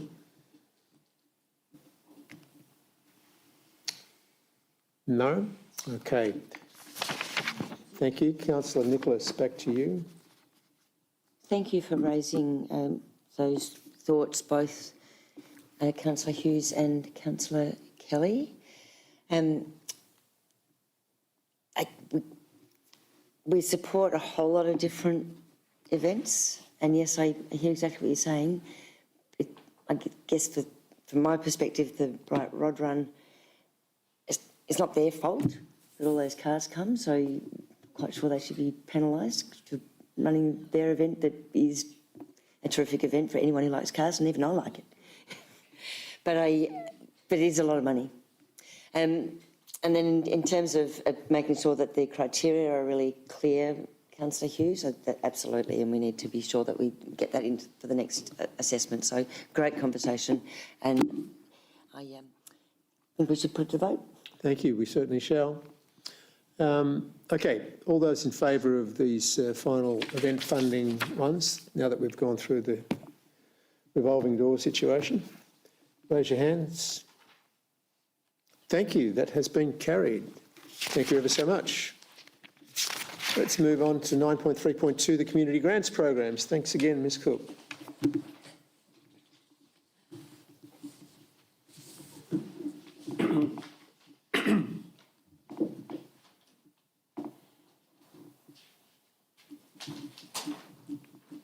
Thank you, Mr Mayor.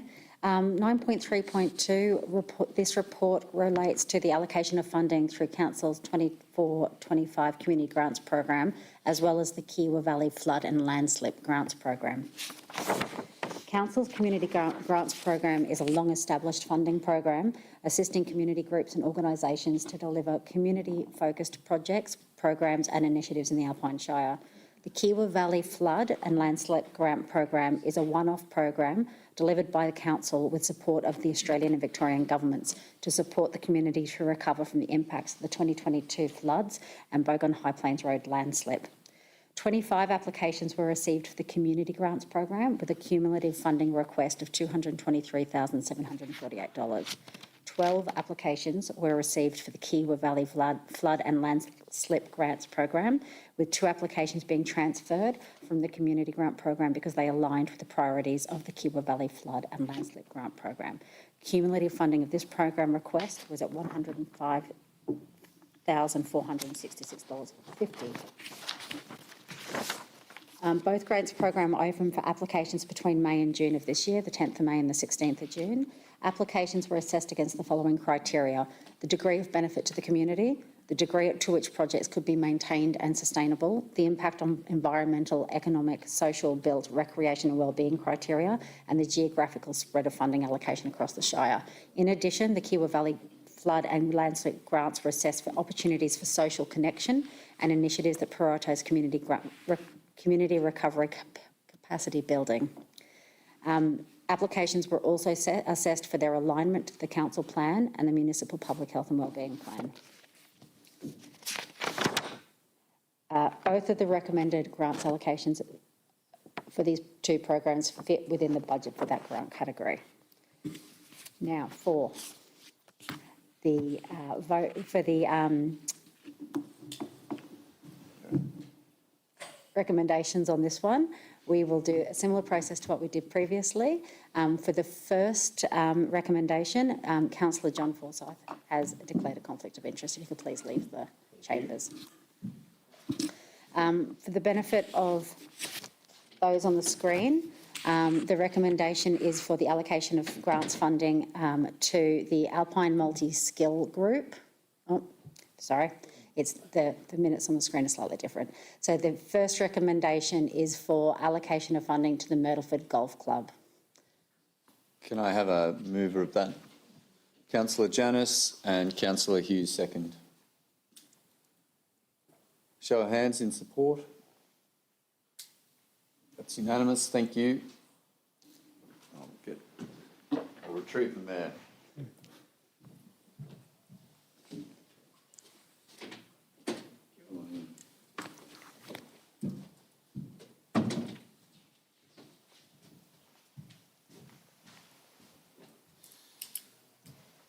For the second recommended allocation of funding, I believe we've got all the councillors in the room.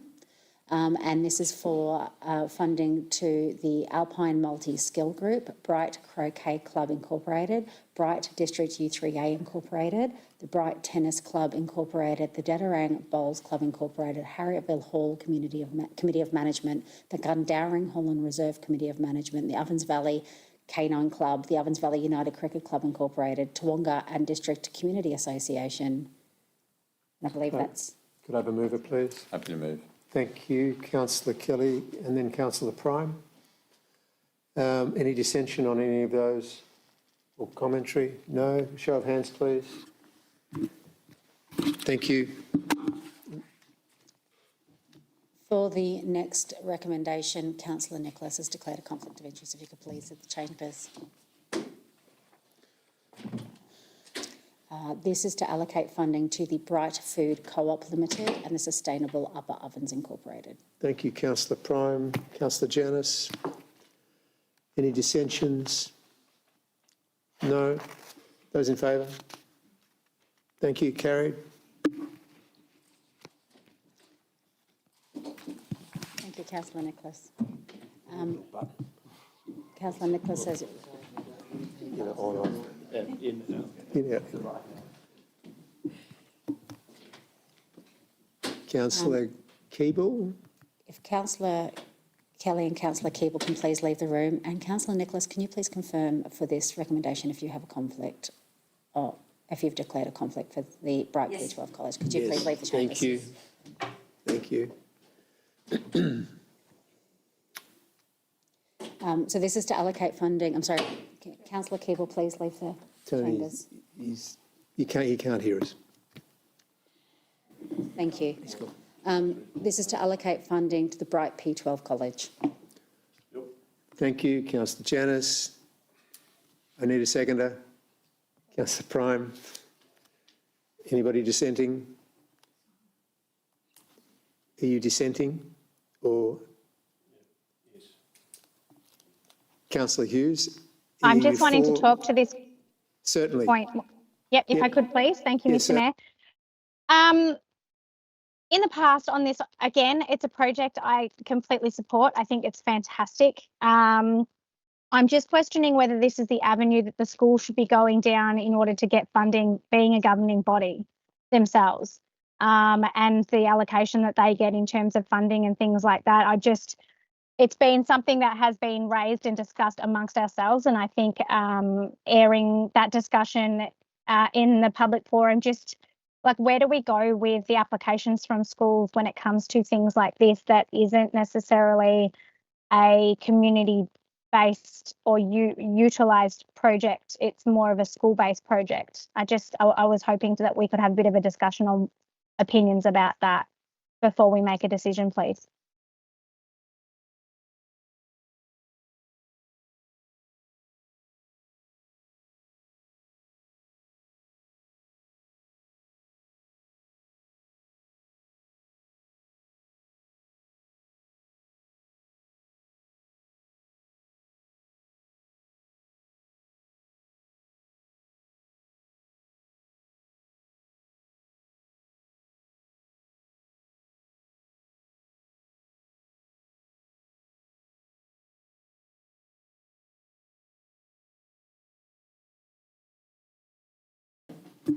Thank you, Councillor Janus. I think, Councillor Hughes, that my view on it is we are teaching young people to look after the environment, and in so doing look after themselves. So it is a teaching facility, but it has a wider knock-on effect to the community going forward. That's my view on this. It could be the same as a club having their walls painted that we have nothing to do with or whatever, but this is a teaching thing for our young people to learn about environmental things going forward, which is going to affect the future generations. I don't disagree with you, Councillor Janice, on that. I think it's more around what has been done in the past and the clarification on whether schools were aware that they could apply for this funding and what those rules look like through council.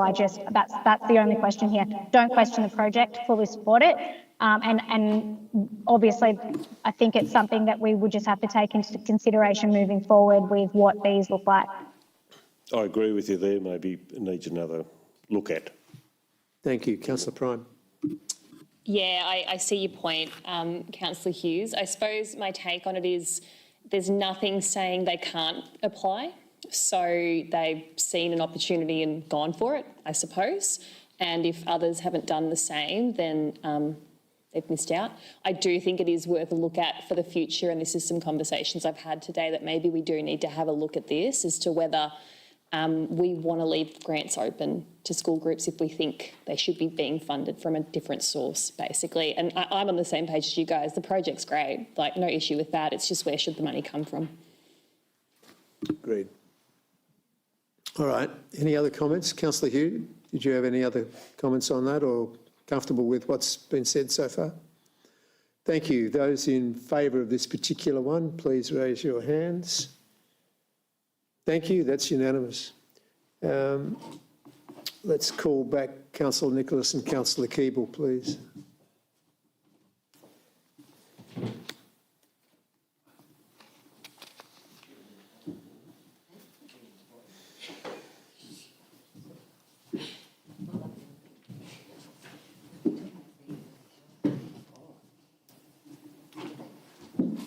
Are you still in this one? Yeah, sorry, the West Peak. This one, are you there? So Anything else under that? I'm out for those as well. I believe, Yeah, I think you're out. Yeah, you're out I of believe this one. Councillor Kelly has declared a conflict. I think we're back at West Peak this one. Yeah, but it's So I got think more. Councillor Kelly has declared a conflict on these items. So got Councillor more. Kelly is leaving the chambers. No. So we are considering the allocation of funding to the West Peak Party Limited Trading as Mountain Monk Brewers, the Toowoomba District Community Association, the Mount Beauty United Cricket Club, the Mount Beauty Art Group Incorporated, the Alpine Valleys Dairy Incorporated, the Mount Beauty Neighbourhood Centre Incorporated, and the Mount Beauty Art Group Incorporated. Fine. Yes, Councillor Prime, thank you. Councillor Nicholas, any commentary? I'm a sausage dog owner, so I don't know if that makes me a little bit impartial to this, but he's not very fast, so it's fine. I'm happy to support. Thank you, Councillor Nicholas. Thank you. Any others? No? Happy to see some money going there? Yep, good. Those in favour? Thank you, that's been carried. Thank you, Mr Mayor. Councillor Prime has declared a conflict of interest on the remaining. Simon can come back in? No. No.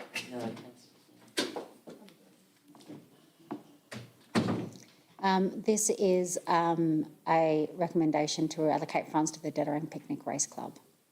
Okay, so moved. Seconder, thank you. Councillor Janice and Councillor Hughes. Any commentary? It's a great day, that's all I'll say.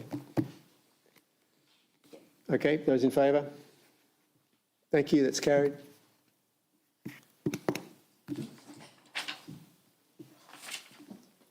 Can Councillor, I'll come to Kelly. Oh, and only Kelly afterwards.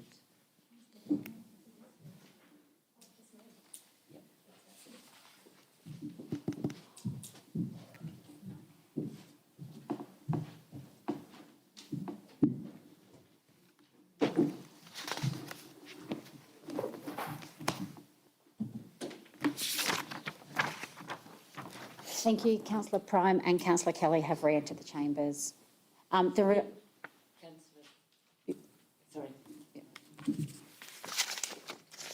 So So the remaining recommendations are for the Chief Executive Officer to be provided delegation to distribute residual unspent funds from the Community Grants Program and from the Kiewa Valley Flood and Landslip Grants Program, as well as to provide feedback and assistance to unsuccessful applicants in highlighting other potential funding opportunities that might be available for their project. Thank you. Could I have a mover for that, please? Thank you, Councillor Prime. Councillor Nicholas. I'll just say one thing really quickly, and that is the grants requested over this was 88,000, and the grants recommended have been 77. So I think we've acquitted funding exceptionally well. Sorry, Councillor Prime. No, nothing for me. Councillor Nicholas. Nothing to add. No. Nothing to add. Any other commentary? No. Those in favour, please. Thank you. That has been carried. Thank you for persevering with us on that. It was. I'm not sure if there's an easier way to do this one. Sorry? You'd like 5 minutes? Give them goggles and earplugs. Just tell me you can't comment and you can't vote. Well, yes, I know, but I don't think the powers that be at the state level would really look on that. Yes, well.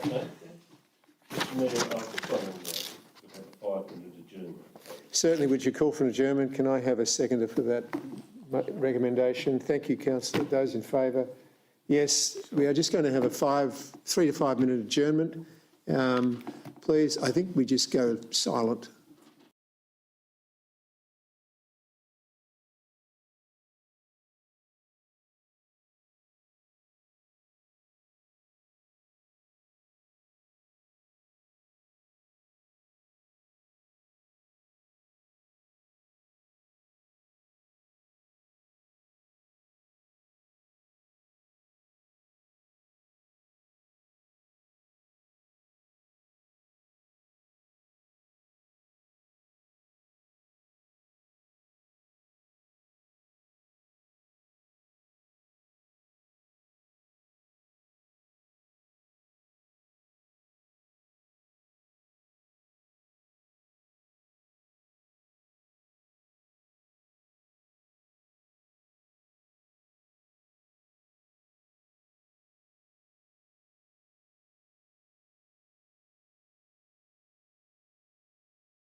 Thank you, and thank you for allowing that short break. We're resuming at 7:03. 9.3.3, community engagement, short stay rental accommodation, local law. Again, thank you, Ms Cook. Thank you, Mr Mayor. This report relates to the community engagement short stay rental accommodation local law. In December of 2022, Council resolved to engage with the community on the development of a short stay rental accommodation local law. The decision to engage with the community was driven by one outcome of Council's Affordable Housing Analysis and Action Plan project. However, it was recognised that regulating the short stay rental accommodation was unlikely to influence or impact housing availability or affordability, but might be able to address perceived neighbourhood amenity issues. Community engagement commenced in October 2023 and closed. Community engagement on this commenced in October 2023 and closed at the end of January 2024. Over the period of engagement, 232 surveys were completed. However, in addition to an online survey, community information sessions were undertaken, which incorporated drop-in sessions and market pop-ups in Bright, Mount Beauty and Myrtleford. There is significant detail in the report regarding responses made to the survey, but in summary, responses to the survey were polarised. These polarised responses could be attributed to those respondents who own and operate a short-term rental accommodation and those who don't. It's also worth to note that the Victorian Government announced in September 2023 as a part of its housing statement that it would charge a 7.5% levy on revenue collected by short-stay accommodation providers and would remove local council charges on short-stay accommodation when the levy will take effect, potentially from 1st of January 2025. To charge a levy and to understand what local government charges would be impacted, the Victorian Government will need to pass legislation, and as yet this bill has not been introduced to Parliament. As such, any further proposal to introduce a short stay accommodation regulation through the local law would need to have regard to the community feedback received to date, as well as further community engagement. However, given the Victorian Government's intention to implement a short stay levy and restrict council's abilities to potentially apply charges, this report does not make any further recommendations on the introduction of a short stay accommodation regulation. Thank you. Councillor Prime, seconder. Happy to second. Thank you. Councillor Kelly. Councillor Prime. Thank you, Mr Mayor. Lots of work has gone to get us to this point, and I think it's been talked about probably since I got on council, I would think, because that's probably when everything went pretty gangbusters. So thank you for all the work to the staff. I think from memory, we did not see that levy suggestion coming from the government. That kind of came out of nowhere. There was no warning. It just popped up one day, and I think it sort of threw us all for six because we were sort of working through things, and then all of a sudden we see this state government levy that was going to get introduced, and as it says in here, we don't have anything in front of us yet, or we're not really sure where that's going to be. So obviously that's changed things as well. So I see how we've got to this point. Really interesting to have a look at people's opinions on how things should be addressed. It is extremely polarising in the report. Really good to see that probably the strongest opinion was on better waste management. And we've had discussions here that I do think the majority of Airbnb, for example, the ones I've stayed at, they do make an effort to tell people how to recycle, how to dispose of their rubbish. And I just think sometimes when you're on holidays, you don't particularly care about a lot of things. So this could be where that comes from. I think thanks to the staff for all the work that's gone into this. I see how we're here at this point, and that's all from me. Councillor Kelly. Thanks, Mayor, and I do concur with Councillor Prime's comments in terms of the process and the amount of work and I guess the learnings from the survey. Our own data says that something in the order of 1 in 5 houses in Bright are a short stay rental accommodation, and there was a publication that made our local newspaper in February that had over 10% of our housing in the Alpine Shire is short stay rental accommodation. I think Alpine Shire is probably the only local government area in Victoria that doesn't have some measures in place to better manage these. When we think about all the other local governments that have measures in place, Mornington Base, Yarra Valley, Bass Coast. So I think the data is there that we have a significant population of housing of this nature or rental accommodation for visitors. It's really important, you know, it provides accommodation options for visitors and plays a big role in our tourism economy. I have a little discomfort, I guess, in where we're landing at the moment, because I think, and Councillor Prime touched on this, what's really in our remit, and we can't solve a housing crisis or taxation laws, but what we can do is manage our roads, rates and rubbish, which is the local government focus I always like to go back to. And I think our current approach to managing the recycling, waste and green waste services for short stay rental accommodations is inadequate. I think the fortnightly collection of waste is inadequate for holiday makers. You use a lot more goods when you're on holidays, you create a lot more waste.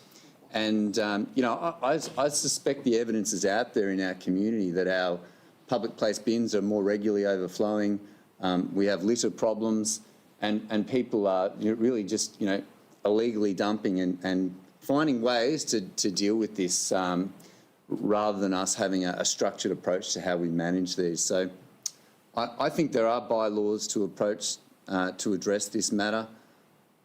I accept the state government has come up with an approach to seek revenue out of this part of the tourism economy, and they have committed to channeling that to a housing solution. That's a constructive thing. I think we've still got work to do in terms of helping make the visit of a short stay rental accommodation more effective for visitors, and in particular managing that amenity and also dealing with any local impacts to neighbours. I do have one question that I would like to put, and it goes to recommendation 2 about exercising the existing bylaw. Ms Cook, do we have any data on how often our existing bylaw and I guess the compliance officers that sit with that, how many approaches we've had on short stay rental accommodation from residents in the community? The only data I would have is anecdotal, but I do believe when I was briefed on this earlier, we were informed that there have been no recent complaints about short stay accommodation that have been made to council. Okay. So yeah, look, I think we've got further work to do here, and in the fullness of time, I think you know, it would be good to further explore how we can provide and ensure that short stay rental accommodation have adequate services and also adequate rules and laws in place to be better accommodated in our shire. For anybody, pardon me, anybody listening out there that may own a short-term rental accommodation, and I believe that we have 64% of the respondents of the survey, 59% owned a property, but living elsewhere. So 34% respondents owned a property in the Shire but living elsewhere. What I would say is that if we instituted a weekly rubbish collection, it is a cost recovery mechanism, and I'm not sure whether under the rating structure at the Alpine Shire, those particular short-term rental accommodations could go to a weekly rubbish bin collection. It would just mean that they would then be slugged with a cost recovery for that particular service, and whether that's available or not sure. Anyway, sorry, the commentary. Yes, Councillor Nicholas. I think that both Councillor Kelly and Councillor Kelly, Councillor Prime, have said it great, really picking up how important short-term holiday accommodation is to the economy of the Alpine Shire and etc. If you do the figures, 7.5% revenue, I'm not going to guess how much people make from holiday houses or their short-term rental accommodation because it varies depending on how hard you work it and obviously how much you charge. But that will start to, along with the new land tax that's being imposed by the state government, I think there was going to be an adjustment. There's a lot of properties already going on the market across the state. So potentially that will help adjust here. Whether that's a good thing or bad thing, I'm not sure. But I think that it's important that we do keep our eye on the ball, as Councillor Kelly has said, for the same reasons that there's capacity to manage some of the concerns around waste in particular. And I'm not sure what the answer is, but what I'd really like to see is, yes, well, we're not going to do it now. We've got some adjustments coming up because of state-imposed requirements and charges, but what would it cost if we built a local law and then had to implement and enforce it? And does it then give us what we are seeking from having such a law in place? I think we've touched on that, but I don't think we've explored that very well as a council. So I think that's an important next step before we just go, no, we're not going to go there. And I'm thinking, no, I'm not going to, that's fine, that's enough. Thank you. Other commentary? No one online? Councillor Janus? It's a bit of a vexed situation for us. I think the idea that the state government are going to introduce a levy of 7.5% is not yet been before their legislators. It's still unclear whether it would pass through Parliament anyway. So we're making some assumptions in relation to that. And I take the point of what Councillor Kelly has said in relation to rubbish and amenity. I think are probably the two issues that also concern community and the public who live here on a constant basis. And I take the point of Councillor Nicholas as well, as to you put a bylaw in, you've got to have somebody to police it, for want of a better word.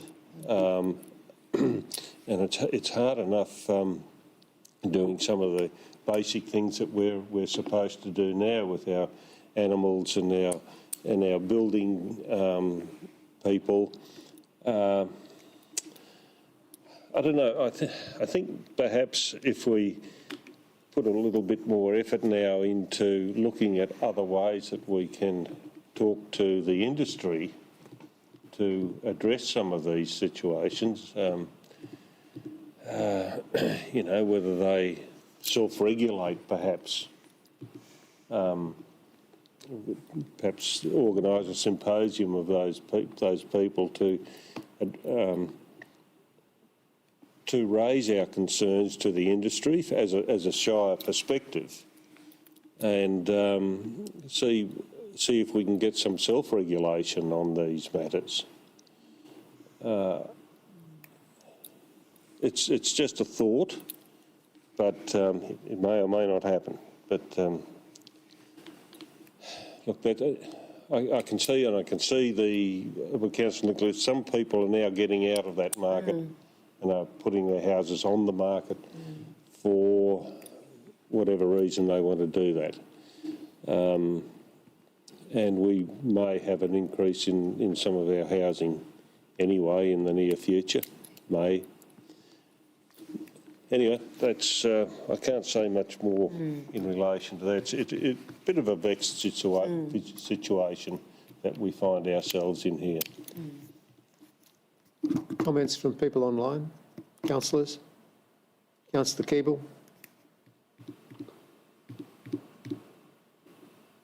Thank you, Mayor Still on Forsyth. mute. Now you're not. Just take myself off mute. I do No apologise. sound. Thanks, Mayor Forsyth. Can you hear me? Councillor Keeble, can you just wait a minute? We have no sound at the moment.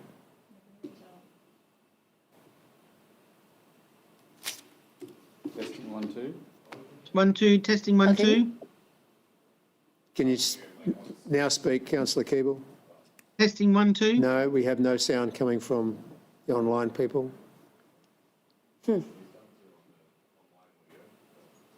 Just testing, making sure it's both. No, not Katarina either. I believe that councillor Hughes and councillor Keeble can hear each other, Yeah. and I'm assuming they can hear us. Right?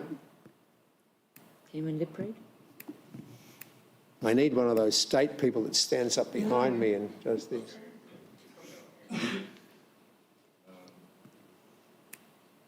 Can I just ask a question, councillor Keeble? What you wanted to say, was it anything related to what's already been said, or was it something extra or different? No difference. Okay, right. Don't worry about it. Thank you. Fine. All right, in that case, can I go back to councillor Prime while we're sorting out your audio, please?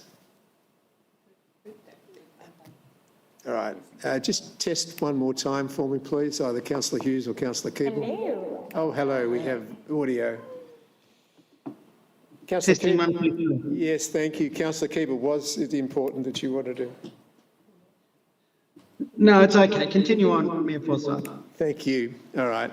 Councillor Prime, no more commentary? Okay. In that case, let's just, and I'm sure the officers have taken note of all of the commentary from this particular council and how it's perceived after November. That's another thing. Thank you very much. Those in favour of the recommendations, please. Show of hands. Against? Thank you. It is carried. Should have added one, councillor Kelly. Yep. 9.3.4, councillor expenses policy. Thank you, Ms Cook.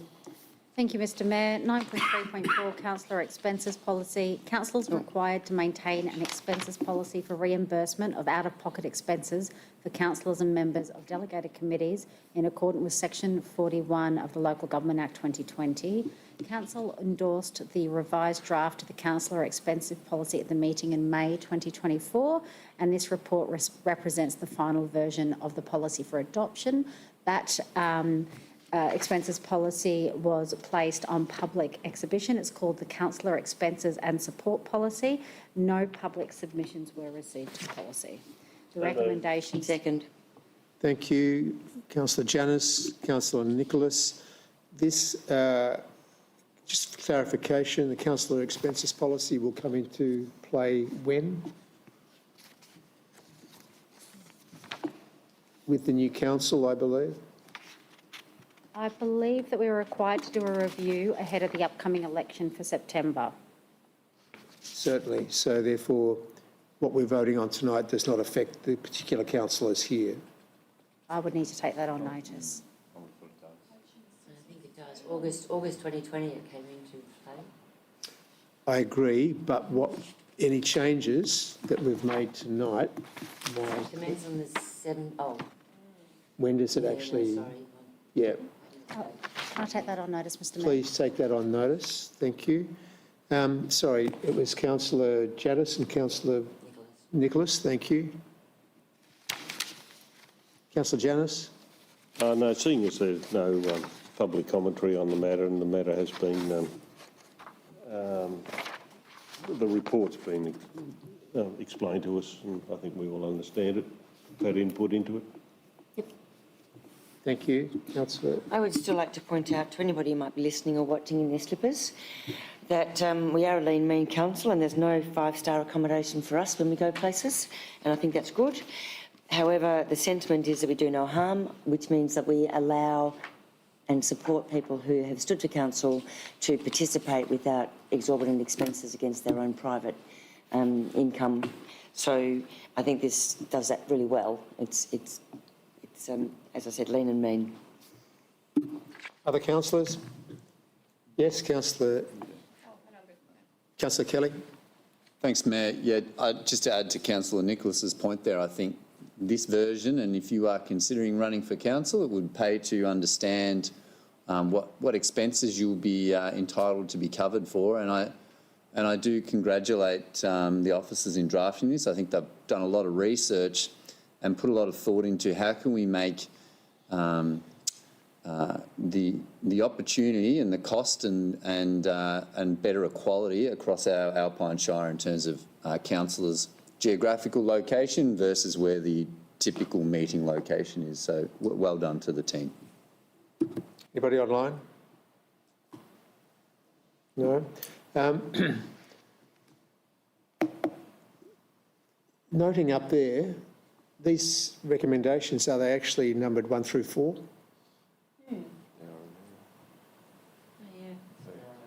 We can amend that, thank you. Thank you. Yes, yes, Ms Cook. This policy is actually following its regular review cycle. So this policy is following its regular review cycle. We are, in the recommendations, adopting this policy and revoking the current policy. So I would assume that this policy comes into effect from the time it is adopted. Right, as opposed to, because that was coming to my next point, if that is the actual correct thing, and I posed the question before, because we're voting on something that affects all of us, is it a conflict? I think it's like voting for rates. Fine. You know, it's a policy that has to be Okay, raised. it's a question that has been raised though. Okay, so that's your understanding? Well, the recommendation is to adopt this policy and revoke the current policy. Right, at as this- opposed to its putting regular in review. a future date, which could be done. Through you, Mr Mayor, I agree with Director Cook's interpretation, because my understanding is we shouldn't be putting in provisions that influence the future council. Thank you. It's important Yes, that what we're doing is for today. That answers the question. Right, anything else, Councillor Giannis?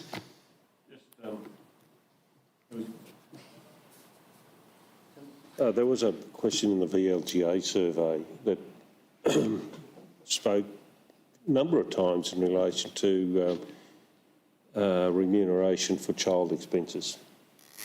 And that's something that, you know, we encourage our young parents, if they want to be on council, to actually, you know, have that fallback so that they can participate in council. Thank you. All carers, not just young parents. All carers, correct. All right, we have 4 recommendations in front of us. All those in favour of those recommendations, please. Thank you, that's carried unanimously.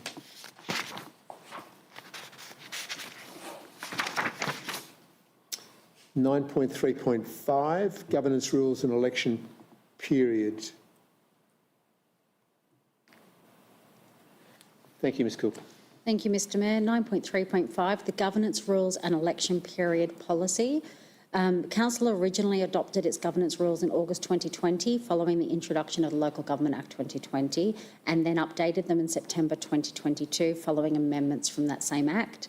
The governance rules set out the requirements for not only the conduct of council meetings, but many other processes, including the election of the mayor and the deputy mayor, declarations of conflict of interest, and the election period policy.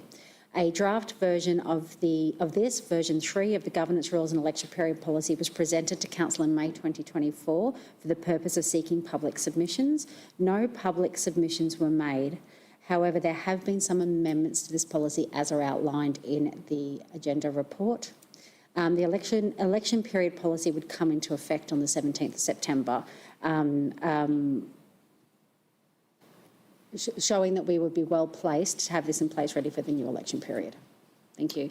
The recommendations are that Council notes that no public submissions were received on the governance rules and the election period policy, and some minor changes have been made to the governance rules and election period policy to clarify attendance via electronic means at council meetings, joint council meetings, and alignment with the local government, and other changes to make alignment with the Local Government Act 2020.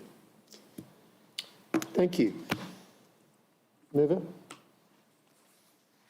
Mayor, if I may, I wouldn't mind proposing an additional motion or a preliminary motion before the Before we motions put this- as documented. Certainly. It's with respect to the electronic means of attendance and the notice period. Certainly. Can we take some... Do you want me to put a word specifically? Have you got some specific words? Yeah, for so this? my proposal would be that Chapter 3, Rule G2, attendance of more than one consecutive meeting requires approval by council resolution. In effect, if you seek to attend 2 meetings via electronic means. Just let's see if we'll, sorry, councillors, can I have a seconder to amend? Thank you. It hasn't been voted yet. No, it hasn't been voted, So but there's we, no amendment to be made. no, it's not amendment, but we've still got to decide whether we're going to accept this coming in first. No, we don't, because it hasn't been moved. All right. So you can move this and say that you'd like to amend, and then we'd get a seconder. No, so we can move whatever we want. We don't have to move what's on the board. So Simon can just adjust that, and then we can vote. We've got to accept whether or not he's prepared. Okay. No. Do you want to add to that? So my proposed motion is to amend the recommendation around Chapter 3, Rule G2. And if that was adopted, the motion as proposed then in the papers, I think would stand from my perspective. Do you have some wording? Is that? Not yet? Okay, would you like to read what your additional, or is it just? So certainly, Yes. Do you want some specific wording? Yeah, so Chapter 3, Rule G2, attendance of more than one consecutive meeting requires approval by council resolution. By electronic means. By electronic means. So it's effectively where the report states there would be 3. If you look in the report on page 47, bullet point 2. That's fine. A new sub-rule has been added to state that councillors may not attend more than 3 consecutive meetings by electronic means unless approval to do so has been provided through resolution of council. My proposal is that more than 1 consecutive meeting. Can I have a seconder for the revised recommendations, please? Yep. Certainly, Councillor Nicholas. So we've got Councillor Kelly and Councillor Nicholas. Would you like to talk further to that, please, Councillor Kelly? Yeah, I'm happy to, Mayor. Just to put a little context on this, I think 3 out of the 7 councillors here today were on board during the pandemic, and there was a rapid new normal in that period. You know, I reflect on my appointment to council, and you know, every meeting I attended for the first few months was online, and my reflection is that the councillors that were on board during that 2020 period and 2022 in my case, we adjusted very quickly and worked very hard to ensure that online participation worked well. My reflection on having read the proposal today is that I'd be disappointed to say that that's a new normal going forward. I think it's worked well for this cohort because that's how it was commenced. But my view is that, you know, the next council elected in October 24, you know, will not be in a pandemic environment, and my expectation would be that everyone makes an effort to be physically present and together.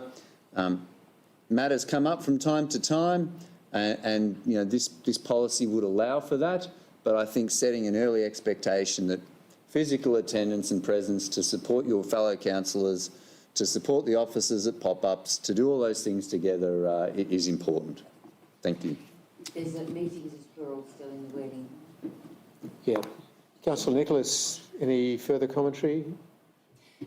No, nothing to add. I think that's really That covers it. particularly that this cohort is used to electronic meetings and they're not easy. Agreed. Councillor Prime. Just wanted to clarify, do we need to say ordinary council meetings, or we're applying it to all meetings? Yes. That's good. It wasn't in the original one though, that's why I was just curious. Yeah, I think OCM's important. I didn't hear that. Was that a yes or a no? That question. It has to be ordinary council meetings we're talking about. Doesn't refer to committee meetings or briefing sessions. We happy with that? Yeah. You happy with that, Jane? Yeah. I would take the advice from the officers, because if you look at the document, Chapter 3 is meeting procedure for council meetings. And it looks like they're all prefaced around ordinary. So if you look at Part A introduction, it's probably saying it's just about, So it's already stated, that's already stated. Yeah, cool. a quick read anyway. Councillor Hughes, have you got commentary on this, please? I do, thank you, Mr Mayor. We'll just point out the elephant in the room. I've been a floating head for quite a few months now, and haven't missed a council meeting. I've still been present, all of those types of things, but I pointed this out as a further discussion amongst us as councillors. I think that our group work really well together. As Councillor Kelly has pointed out, we have done electronic means in the past, it has worked. That doesn't necessarily mean that will and should continue to work into the future. What this is outlining is the fact of the importance of being in the room. And I'm first to put my hand up and say that if I could be there, I should be there.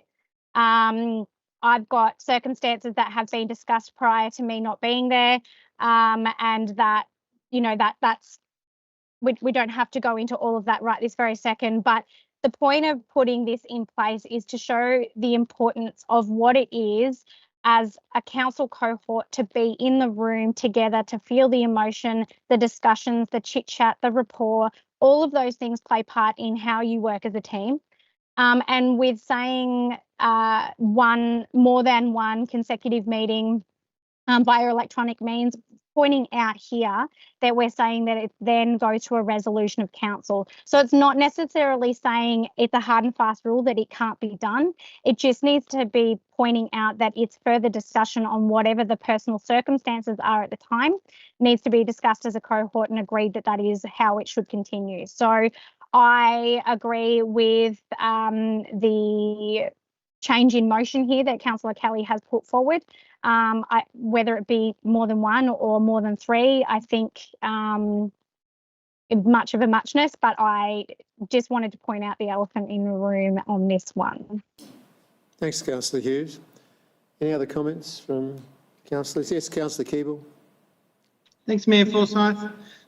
I'm glad that's been clarified. That's May ordinary council meetings. And I know I'm online today.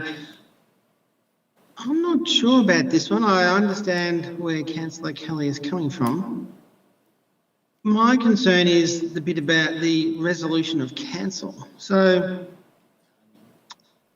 hypothetically speaking, just say today I couldn't be there today, I'm online. I plan to be there in September, in the August one. Something comes up between now and then, a councillor misses that opportunity through a resolution of council. I'm just wondering how that process might happen. Concerned about the logistics of actually doing it? Well, sure. So the resolution of council is only once every, so it would mean, well, hypothetically speaking, if I was to know right now that I was going to miss the August ordinary council meeting, we would need to put a resolution of council in at this meeting. But I might not know, something might come up on the 25th of August. And how does a councillor then, I'm not talking me, just hypothetically, get that approval when you can't have a resolution of council? I think, Councillor Keeble, that what would happen is where you have your apologies item at the start of the council meeting, if for whatever reason the councillor was online and it was their second online, or they weren't there, sorry, it's the second online, then I think that's where the resolution would come into play. Admittedly, they've already turned up to it, but I think you have to have the council to agree that they can stay there or not stay there. Yeah, I know it sounds a bit strange, but that's probably the only way if you're thinking down that track. I'm just wondering the process. I just would think that that's actually a decision of the mayor rather than a resolution of council. I think it's a bit messy, personally. Anyway, I'll do my piece. It's an important piece that you've said. Any other councillors like to take up that discussion? Councillor Janus? I agree with Councillor Keeble in this matter, and I think a good governance way to do this is with the written approval of the Mayor. Any other commentary? I hear what you're saying. There's obviously two ways to do it. The Mayor could write the approval, or we could do it through a resolution. Given that it would be, I guess, if we went back to the 3 that's been already proposed, we still have to do some sort of resolution at some point in time. So that's what that's indicating to me, is that someone could go away for 4 months and not be present. Whereas if it's a mistake or just an incident, then doing it at the beginning of the meetings, I think a good way to do it. And making it public and making it the whole council, I think, is actually stronger than a letter from the Mayor. Councillor Hughes?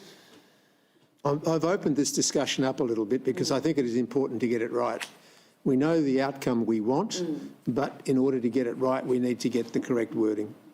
Councillor Hughes? Yeah, I just wanted to, just off the back of what Councillor Nicholas has just said, I don't think it's referring to not being present. I think it's about electronic, like being present, but by electronic means. So we've already got something in our governance rules that states absence, and I think that is referred to separately here. This is referring to attendance via electronic means. So you can still be present every week, but electronic attendance is what we're in question at the moment.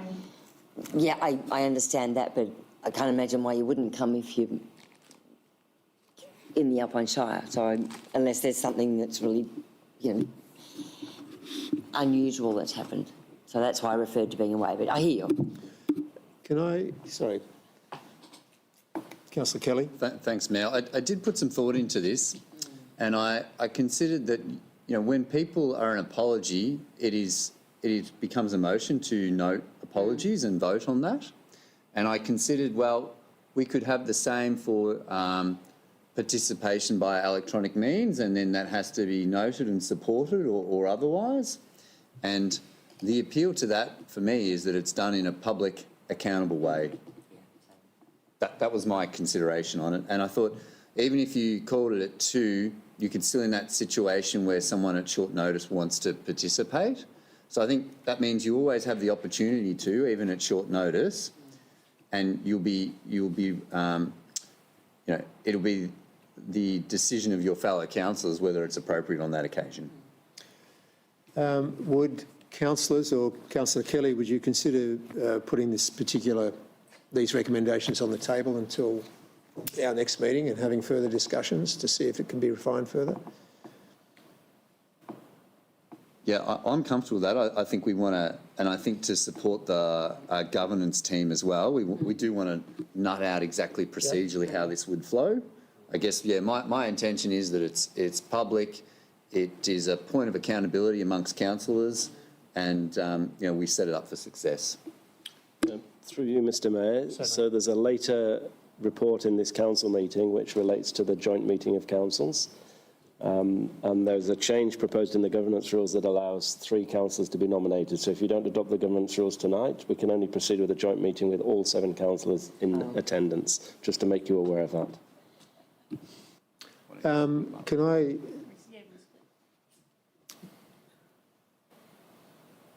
Can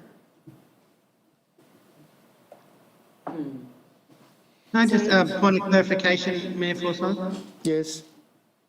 Councillor Kelly mentioned that we vote on apologies. I don't think we vote on apologies. I just want to clarify that. I'm not sure we vote on apologies. We note apologies. We note, but they're not voted on. No. No. Thank you. Just for clarity, please, Mr CEO, if this is not considered, well, if it's not gone through tonight, the governance rules under which we are currently governed would require all 7 councillors to go to the joint council meeting. Is that correct? That's correct, Mr Mayor. Or to decline to participate. Can you explain that a little bit more? Yep. So The current governance rules cover the joint meeting of council, which was introduced in the 2020 Local Government Act. But as it's currently captured, in order to participate in that joint meeting, all 7 councillors have to be in attendance. So we're proposing a change as part of this item that you're discussing, the change to the governance rules to reduce that to a minimum of 3. So if you don't vote tonight, or if you choose to lay this on the table, essentially the meeting that is planned for August, the joint meeting of councils, we could either decline to participate or participate with all 7 of the councillors in attendance, which feels impractical to me to do that. Can we have a resolution of council, Mr CEO, that simply tonight that is voted upon, which not overrides the governance rules, but takes that specific point, and councillors then decide tonight that for the upcoming joint council meeting, that only 3 councillors are required? Thank you, Mr. Mayor. Yes, you could resolve to change only that part of the governance rules tonight. So if you look down under issues in the council report, there's the second bullet point listed under the issues, which refers to Chapter 4 joint council meetings. Certainly. In that case, because we have these recommendations put to us as a motion now, and if we vote, if nobody votes on this thing, it will lapse and it can be laid on the table. Then we could, if somebody would like to word craft something that would get us around Chapter 4 joint council meeting requirements under our governance rules, that would get us out of the jam just at the moment, and this whole thing could be then looked at in the clear light of day, not at 7:45 at night.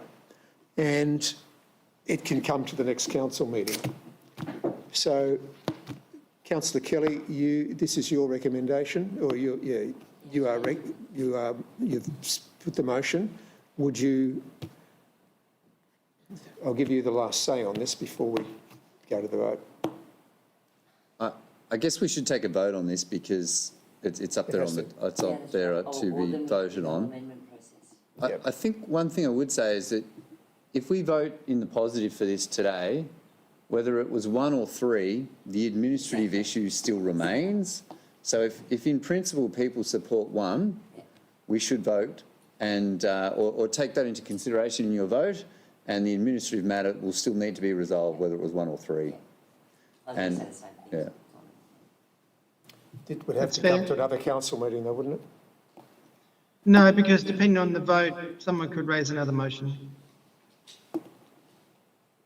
Yeah.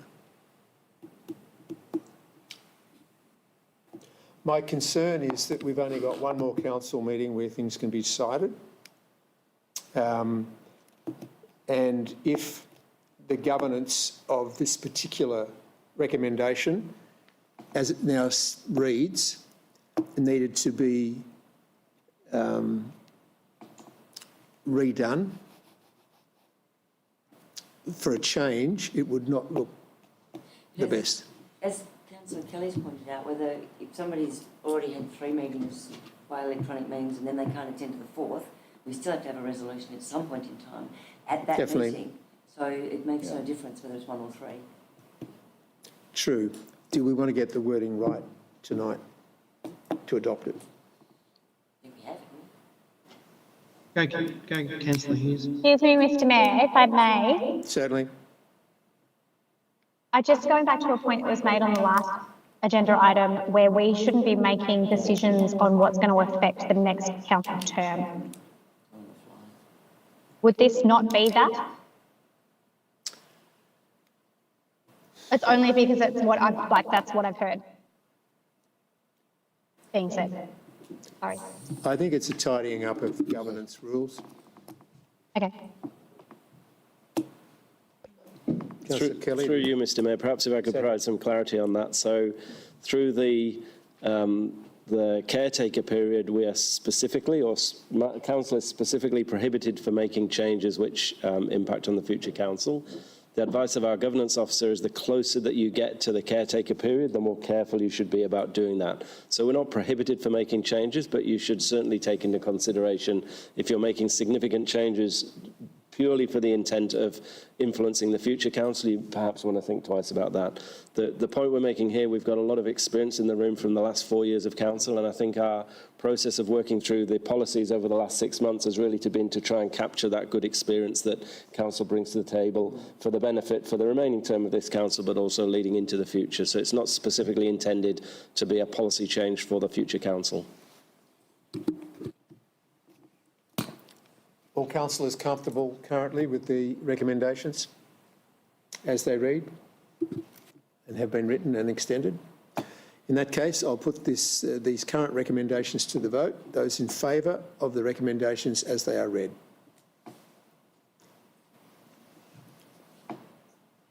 Those against? Oh, was it? Yeah, I seconded it. Oh. Sorry, Those against? Tony. It's been carried. Thank you. Long discussion, but worthwhile. 9.3.6, Public Transparency Policy. Thank you, Ms Cook. Thank you, Mr Mayor. The Public Transparency Policy was first adopted by Council in August 2020 as required by the Local Government Act 2020. This report represents an updated policy for adoption following a period of public exhibition. Only minor amendments to the policy have been made. The recommendation is that Council notes that there were no public submissions received on the Public Transparency Policy and that it adopts the Public Transparency Policy and revokes the current version 1, as well as signing and sealing the document. Thank you. Thank you, Councillor Kelly and Councillor Prime. Councillor Kelly. Thanks, Mayor. I would point out in this document, for those who are interested in information and basis for decisions, there are two key considerations in this policy around public interest and privacy. That's always a balance to strike, but under the policy, you can write directly to council seeking information. You don't have to go through the freedom of information process. I'd encourage people to do that on the basis of this policy. Nothing further to add. Thank you. Councillor Prime. No, nothing to add from me. Thank you. Councillors online or in the room? No. Any last words, Councillor Kelly? Nothing further. Thanks, Mayor. Thank you. Those in favour of the recommendations? Thank you. Carried unanimously. 9.3.7, Dealing with Difficult Customers Policy. Thank you, Ms Cook. Thank you, Mr Mayor. The Dealing with Difficult Customers Policy. Alpine Shire Council's Dealing with Difficult Customers Policy is a new policy that aims to assist council employees, volunteers, contractors and councillors with the management of customers who exhibit behaviour that they find challenging. The policy addresses customers who respond to council in a manner which can be considered threatening, intimidating or extreme and which can have occupational health and safety risks. It is intended to maintain a balance between the needs and the rights of our customers, the organisation and the public, while ensuring the safety and wellbeing of staff members, volunteers, contractors and councillors. The draft policy was placed on public exhibition at the May 2024 Ordinary Council meeting. A total of 2 external submissions and 1 internal submission were received. These submissions were assessed by council staff. They informed 3 changes dealing with some addition of further information under the Dealing with Complex Behaviour section, the Response and Managing Unreasonable Behaviour section. It is recommended that the policy, that it is noted that the policy went on public exhibition and those submissions were received, that the amendments that have been circulated have been made to the draft policy, and it is recommended that the policy is adopted and it is signed and sealed at the appropriate stage of the meeting. Councillor Nicholas. Councillor Janus. Councillor Nicholas. Yep, it really reflects some of the conversations we've had earlier tonight. It's a pity we need to put something like this in place, but we do. And I wanted to thank the staff and also the people who took the time to contribute their experience to make the policy more workable. And I commend the recommendation. Thank you. Councillor Janus. Yeah, I agree with Councillor Nick. It's sad that we have to have a policy like this.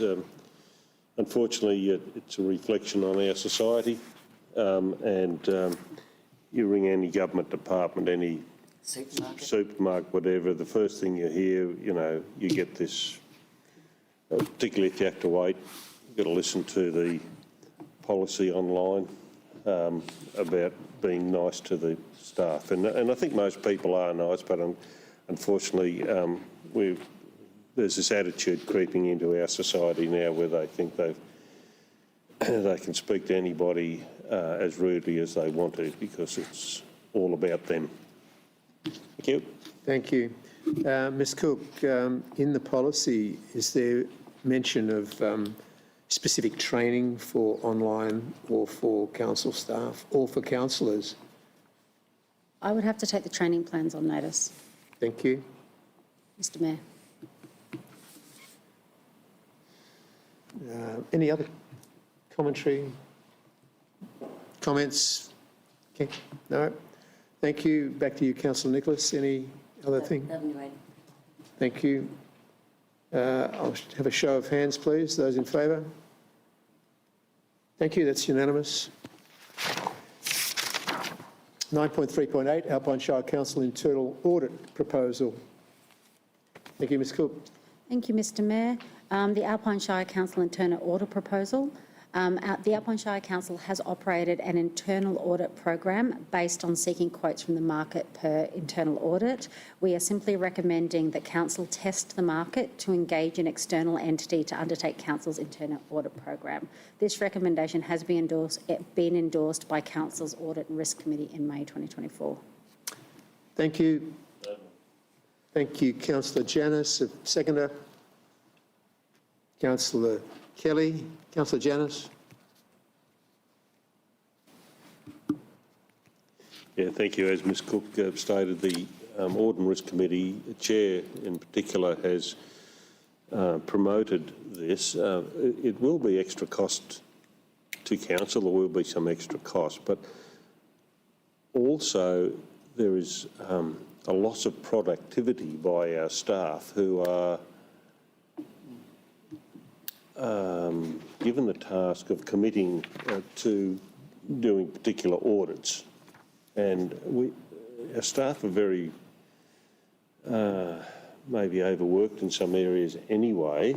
And it also gives us a bit of independence. Having an external auditor doesn't necessarily mean that they're the bad people. Auditors shouldn't be necessarily looked at in that way, but they are there to help improve the system.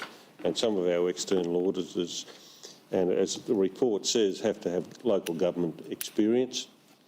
And so therefore they know how the system should be operating and could assist us in better operating our organisation, although it be at some cost. Thank you, Councillor Janus. Councillor Kelly. Thanks, Mayor. Yeah, look, I think having an external auditor perform or an external resource perform our internal audit program does bring the benefit of fresh eyes that see other organisations and can bring operational improvements. I think the second thing is it takes the pressure off internal resources to perform audits and on their colleagues or their team. I think in a smaller organisation and smaller environment or community, it's good to have other ways for some of these services to be performed. Thank you. Thank you. Any other commentary? No? None online? Okay, back to you, Councillor Janus. Any final word? No. Nothing? Thank you. Let's put that recommendation to the vote. Those in favour? Thank you. That's carried. 9.3.9, Fraud and Corruption Control Policy. Thank you. Thank you, Mr Mayor. Fraud and Corruption Control Policy. The Fraud and Corruption Control Policy is an internally focused document of Council setting out Council's commitment on prevention, mitigation, deterrence, detection and investigation of all forms of fraudulent and corruption activity.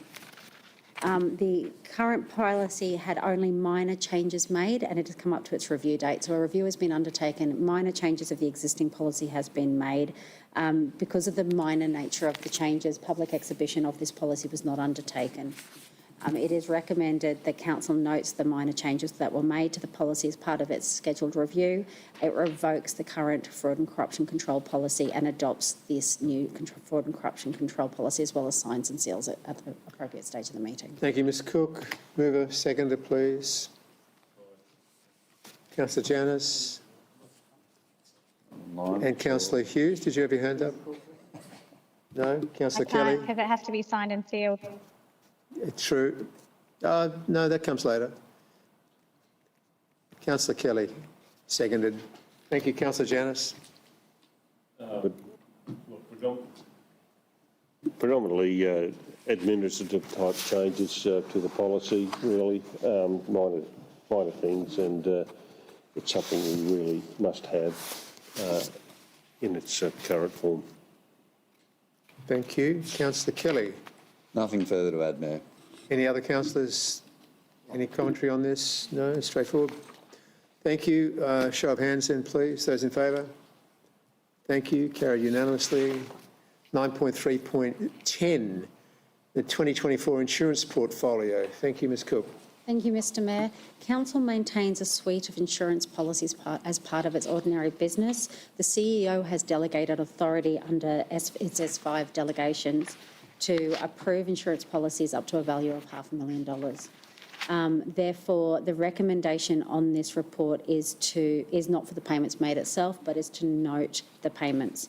The total spend on all council's insurance policies has come in slightly under the budget. The budget was $1.02 million, and all policies under this report have come in for the financial year at $996,000. Thank you. Ms McDonough, could you please, item 2, it's note the balance. Thank you. Mover and seconder for this, please. Who's up with it? Councillor Nicholas. Councillor Prime. Councillor Nicholas. Just to say it's terrific that we're actually under budget because insurance is going through the roof for everybody. So good luck. Well done. Thank you. Councillor Prime. Yeah, I think everyone will be quite surprised that we're under budget on that one. No, happy to note that one. My only commentary would be that if you are watching, these are some of the problems that councils face in trying to get a budget sorted with all of these on-costs that aren't really giving you things on the ground out there in the form of new swings and slides and swimming pools. Any other? Yeah, just I'd like to... Councillor Janus, yes. Yeah, thanks. This is why we got, one of the reasons why we've got the MAV. That's why they were formed in the first place, is to provide insurance for local government. And we shouldn't forget about that. I know there's plenty of other organisations representing local government, and they do a good job too. But the other comment I wanted to make is one of the reductions was in our OH&S premiums. Is it the work cover one? The work cover thing, and correct me if I'm wrong, but that's probably a reflection on how well we may be doing in our claims for OH&S. So that's a... I have a feeling it was also considering maybe fewer staff as well. Oh, fewer staff, but also I think we're probably doing reasonably well on our OH&S matters, which is good reflection on our staff. Thank you. Councillor Nicholas, any further? No. Thank you. Let's put these recommendations to the vote then. Those, please, in favour. Thank you. Unanimous. We're still going. 9.3.11. The joint meeting of Alpine, Indigo and Toowong Shire Councils. Could I get the CEO, please, to talk to this? Thank you, Mr Mayor. And just for clarity, we moved this from earlier in the report because we needed to resolve the governance rules first, so that's why I'm delivering this report under Natalie Cook's section. So the purpose of this report is to seek a decision from Council to hold a joint meeting of the Alpine, Indigo and Tawong Shire Councils in relation to the Albury-Wodonga Health Hospital development. The three councils, Alpine, Indigo and Tawong Shire Councils, have a long and proud history of working together, so we have a good relationship across the CEO level, between the councillors and also at the staff level.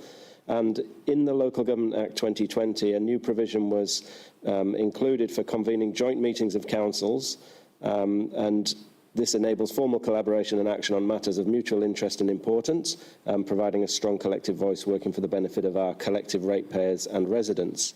And the overarching governance principle being in section 92 of the Act was priority is to be given to achieving the best outcomes for the municipal community, including the future generations. So there's a specific item that the three councils would like to hold a joint meeting on, and it relates to the provision of the health service by Albury-Wodonga Health. And the service provided by Albury-Wodonga Health is a matter of great importance for the municipal communities of Alpine, Indigo and Tawong Shire Council, and that's why we're proposing to collaborate in a joint meeting. So there's been a great deal of discussion by major stakeholders about the hospital development that's proposed in Albury-Wodonga. And there is some significant concern in our communities that the needs of our rural communities have not been taken into consideration appropriately in determining the future form and function of that health service. It's crucially important that our rural communities are well represented and that our rural voice is heard in order to ensure the provision of a health service which meets the current and the future needs of these regional communities within the catchment of the Albury-Wodonga Health.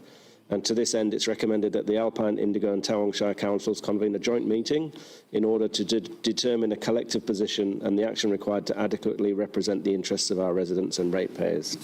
So the recommendations are as noted, that Council participates in a joint meeting with Indigo Shire Council and Tawong Shire Council, and this is proposed for 11 a.m. on the 30th of August in Beechworth in accordance with provision S62 of the Local Government Act 2020, that Council delegates authority to councillors, so the Mayor or Deputy Mayor and two other councillors to represent Council at this joint meeting.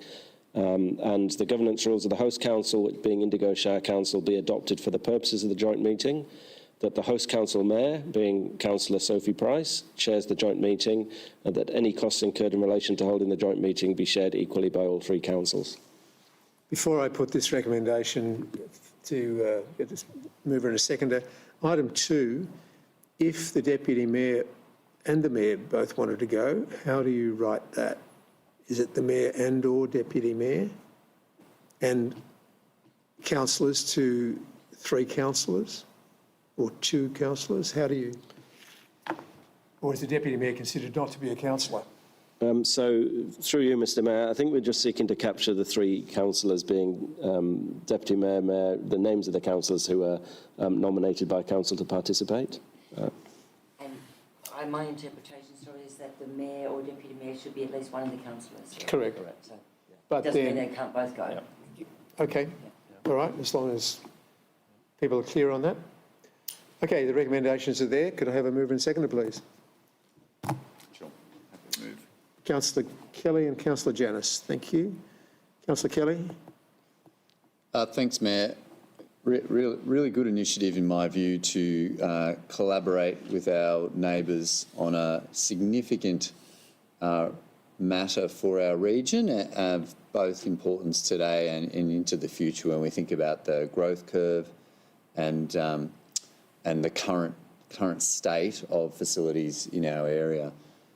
So I think it's a terrific initiative. I declare I am available and happy to commit, and particularly thank the CEO for working with his colleagues to help make this happen.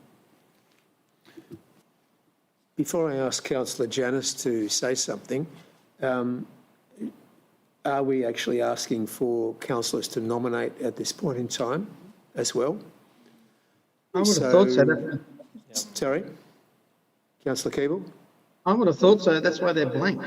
Yes. I realise they're blank, but it's a separate process. Like, can I have a show of hands that those people that would be available?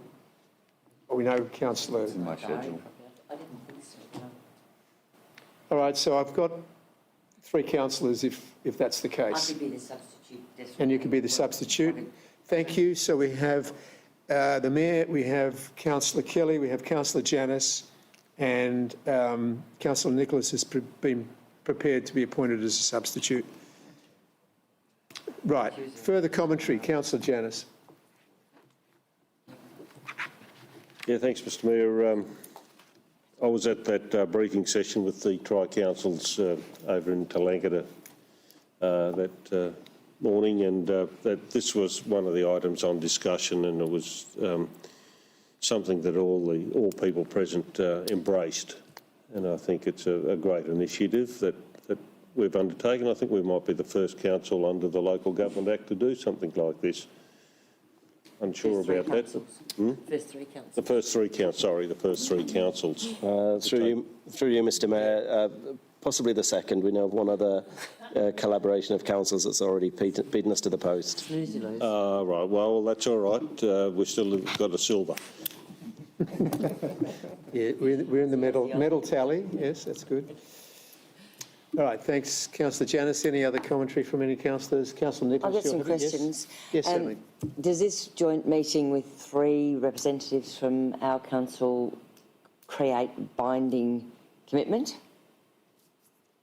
I think I'll get the CEO to talk to that. Thank you, Councillor Nicholas. Yes, this creates a binding commitment. Whatever is resolved at a meeting of the joint councils is a binding commitment on those 3 councils. And further to that, should we have some understanding of what put a value on such a commitment if there was to be a, you know, can the 3 councillors there go, we're going to spend $100,000, or can they not? No. So No. The idea, I believe, behind this tri-council meeting is simply an advocacy role. It's not to commit funds. Where it says any costs incurred in relation to holding the joint meeting is shared, but there is nothing in here that says it would be any extra costs involved, to my understanding. Is that correct? Mr CEO. I understand that. I was just thinking what the resolutions might be, or the The discussions resolution where is they might simply go. an advocacy point at the moment on this particular one. That's why it is only one item on the agenda. Okay. Through you, Mr Mayor, it's a valid point that Councillor Nicholas raises, that whatever is put to the joint councils and decided upon becomes a resolution that's binding on the 3 councils. So it is a valid issue there. I have shared the draft paper with councils for their information, the current draft, and that refers to Mayor Forsyth's point that is essentially it's advocacy that we're looking at that doesn't have a cost associated with it. We're looking at a combined voice having more weight than the individual voice of the 3 councils. That's the purpose of this collaboration. Any other queries? No? Yes, Councillor Keeble. Thanks, Mayor Forsyth. I certainly concur with Councillor Kelly's initial comments about the importance of this.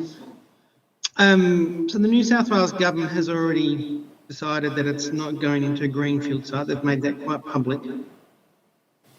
So my question is around about the agenda for this meeting. Is the advocacy for the Victorian government and New South Wales government for a greenfield site, or is it for the same site that there is now? Or is it an open discussion? Thank you, Councillor Keeble. The advocacy will be for a single site, new redevelopment. The site hasn't been established. There are a number of options, I understand, but yeah, essentially it's to establish a new single site for the hospital. Yeah, so it's a continuation of the conversation of some areas of our community, both south of the border and north of the border, that would like a greenfield single site, as opposed to the current development on the current site in Albury. Is that correct? That's correct, Councillor Keeble. Okay. It's a pity this wasn't done 12 months ago or earlier. But I wish them all luck in the meeting, because I think community sentiment is in a greenfield site. I'm just not sure there's the political will at the moment, but good luck with the conversations.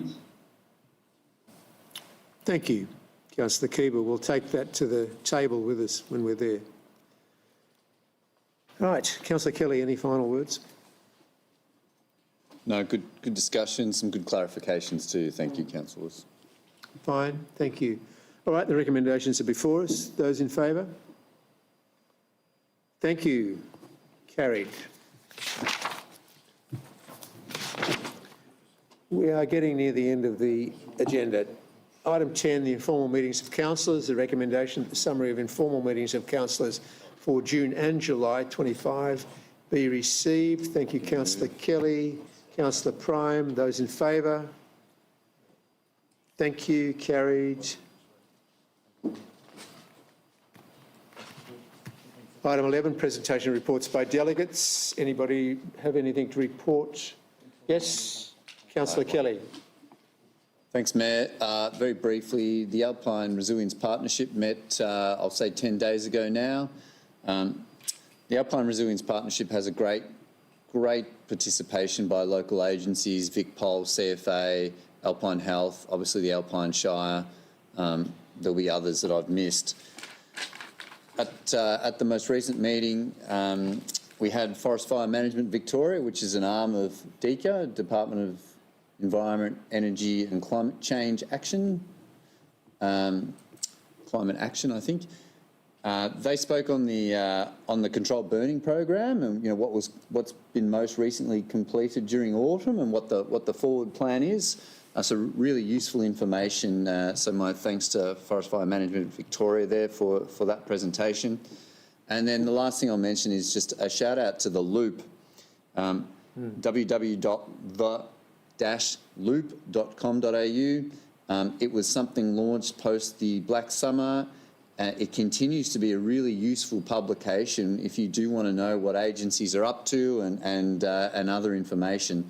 A subscription to it is free and it actually brings you into the loop and you can pass that information on to your neighbours and others as well. So that's my report. Thank you, Mayor. Thank you. Any other councillors, delegates on committees? No, thank you. I'll move to general business, starting with Councillor Prime. No, none from me, thank you, Mr Mayor. Councillor Kelly. Thanks, Mayor. Just one item. Good to see works commencing on the Bright Valley development after its planning permit was approved last year, and lots of communication I've noticed in mailboxes and newspapers and things. I had a couple of quick questions in thinking about the commencement of early works. Ms Cook, last year this council approved a $350,000 contract for was awarded to an organisation named MESH with the specific task of managing compliance of the planning permit for Bright Valley development. Are you able to just fill us in on where that engagement's at or how we're managing that now? Thank you, Councillor Kelly. So I'm advised that Council engaged MESH last year to assist with the management of the Bright Valley development project due to deficiencies in resourcing at the time that the application was lodged with Council. Since that time, we have recruited officers into the planning and engineering teams who have experience and skills in the assessment of large subdivisions. We've therefore been able to bring the project back in-house to be managed by an internal multidisciplinary team, which includes planning, engineering and our open spaces team. This team is now also building its capability within the broader team, so we can support the assessment of any future subdivision applications which might be lodged as well. We still have the ability to engage consultants as required, whether they be MESH or another consultant which is specific to the technical requirements at the time, when we require specialist input or review into the applications. Great, good to hear there's been some successful resourcing or recruitment. And the early works, lots of conditions have been addressed to create that work. I think, part of that is the tree protection plan. I just wanted to clarify that the tree protection plan that is part of the early works is unrelated to the Great Alpine Road or any of the other conditions. Do you have any information on that? Thank you, Councillor Kelly. I have sought some advice on this because it's quite technical, and what I'm being advised is the planning permit specified that condition 38 needed to be met in order for consent for early works to be considered or given. So the project team has considered it appropriate to broaden this requirement to include other conditions which need to be satisfied prior to works commencing to address any potential organisational risk or community concern regarding impact to the environment. The additional conditions which have been included include Condition 39, which is the Public Infrastructure Report, Condition 62, which is the Environmental Management Plan, and Condition 66, which is an Asset Protection Permit. And the last one being Condition 103, being the inclusion of bushfire protection measures in Construction Site Management Plan. Having said that, with regard to your question about trees in particular, under that Condition 66 being the Asset Protection Permit, a Works on Council land permit could be issued, which had meant that there have been some pruning on non-natives as a part of the Works on Council land permit. So there's some pruning of non-natives within the actual privately owned sections of the development. Any pruning to any trees on the road reserve would require a further assessment and consent. Terrific. Thanks, Ms Cook. Anything else? No? Thank you. Councillor Nicholas? Nothing tonight. Okay. Councillor Janus?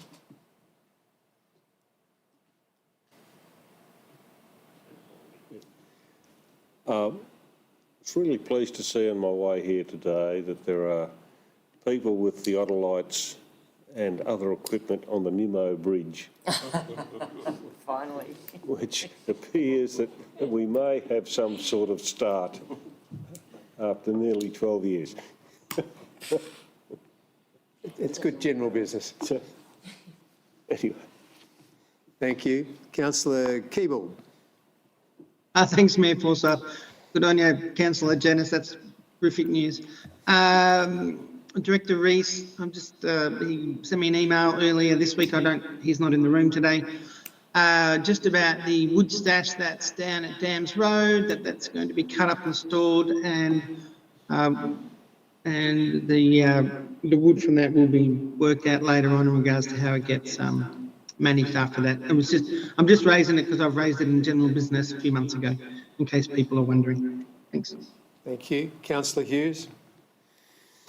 Thank you, Mr. Mayor. I just wanted to say thank you to the CEO, directors and the councillors for good, honest, robust discussions. I think there's a lot of respect in the discussions that we have amongst ourselves, and some really good points being put out there, and no one is ever disrespected. So I just wanted to do a shout out to the team that's here tonight. It's been a long night as well, but even behind the scenes and here in these council meetings, that the discussions have valid points and the respect is given. So thank you to everybody.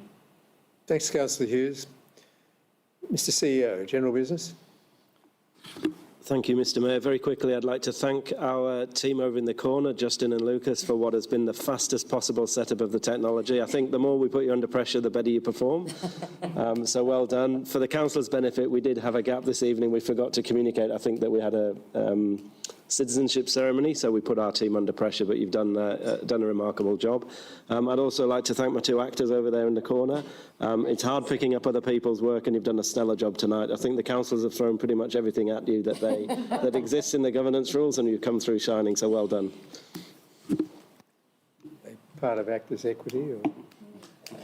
I have no general business, so I'll move on to 13. Motions for which notice is previously given. There are none. Receptions of reading of petitions. There are none. Item 15, documents for sealing. I have 5 documents numbered 6, 7, 8, 9 and 10. 1 to 5 on my papers. Thank you, and thank you, Councillor Nicholas and Councillor Kelly. Thank you. Those in favour? Thank you. And that being the case, safe driving home, everybody. Yeah. And I declare the meeting closed at 8:20.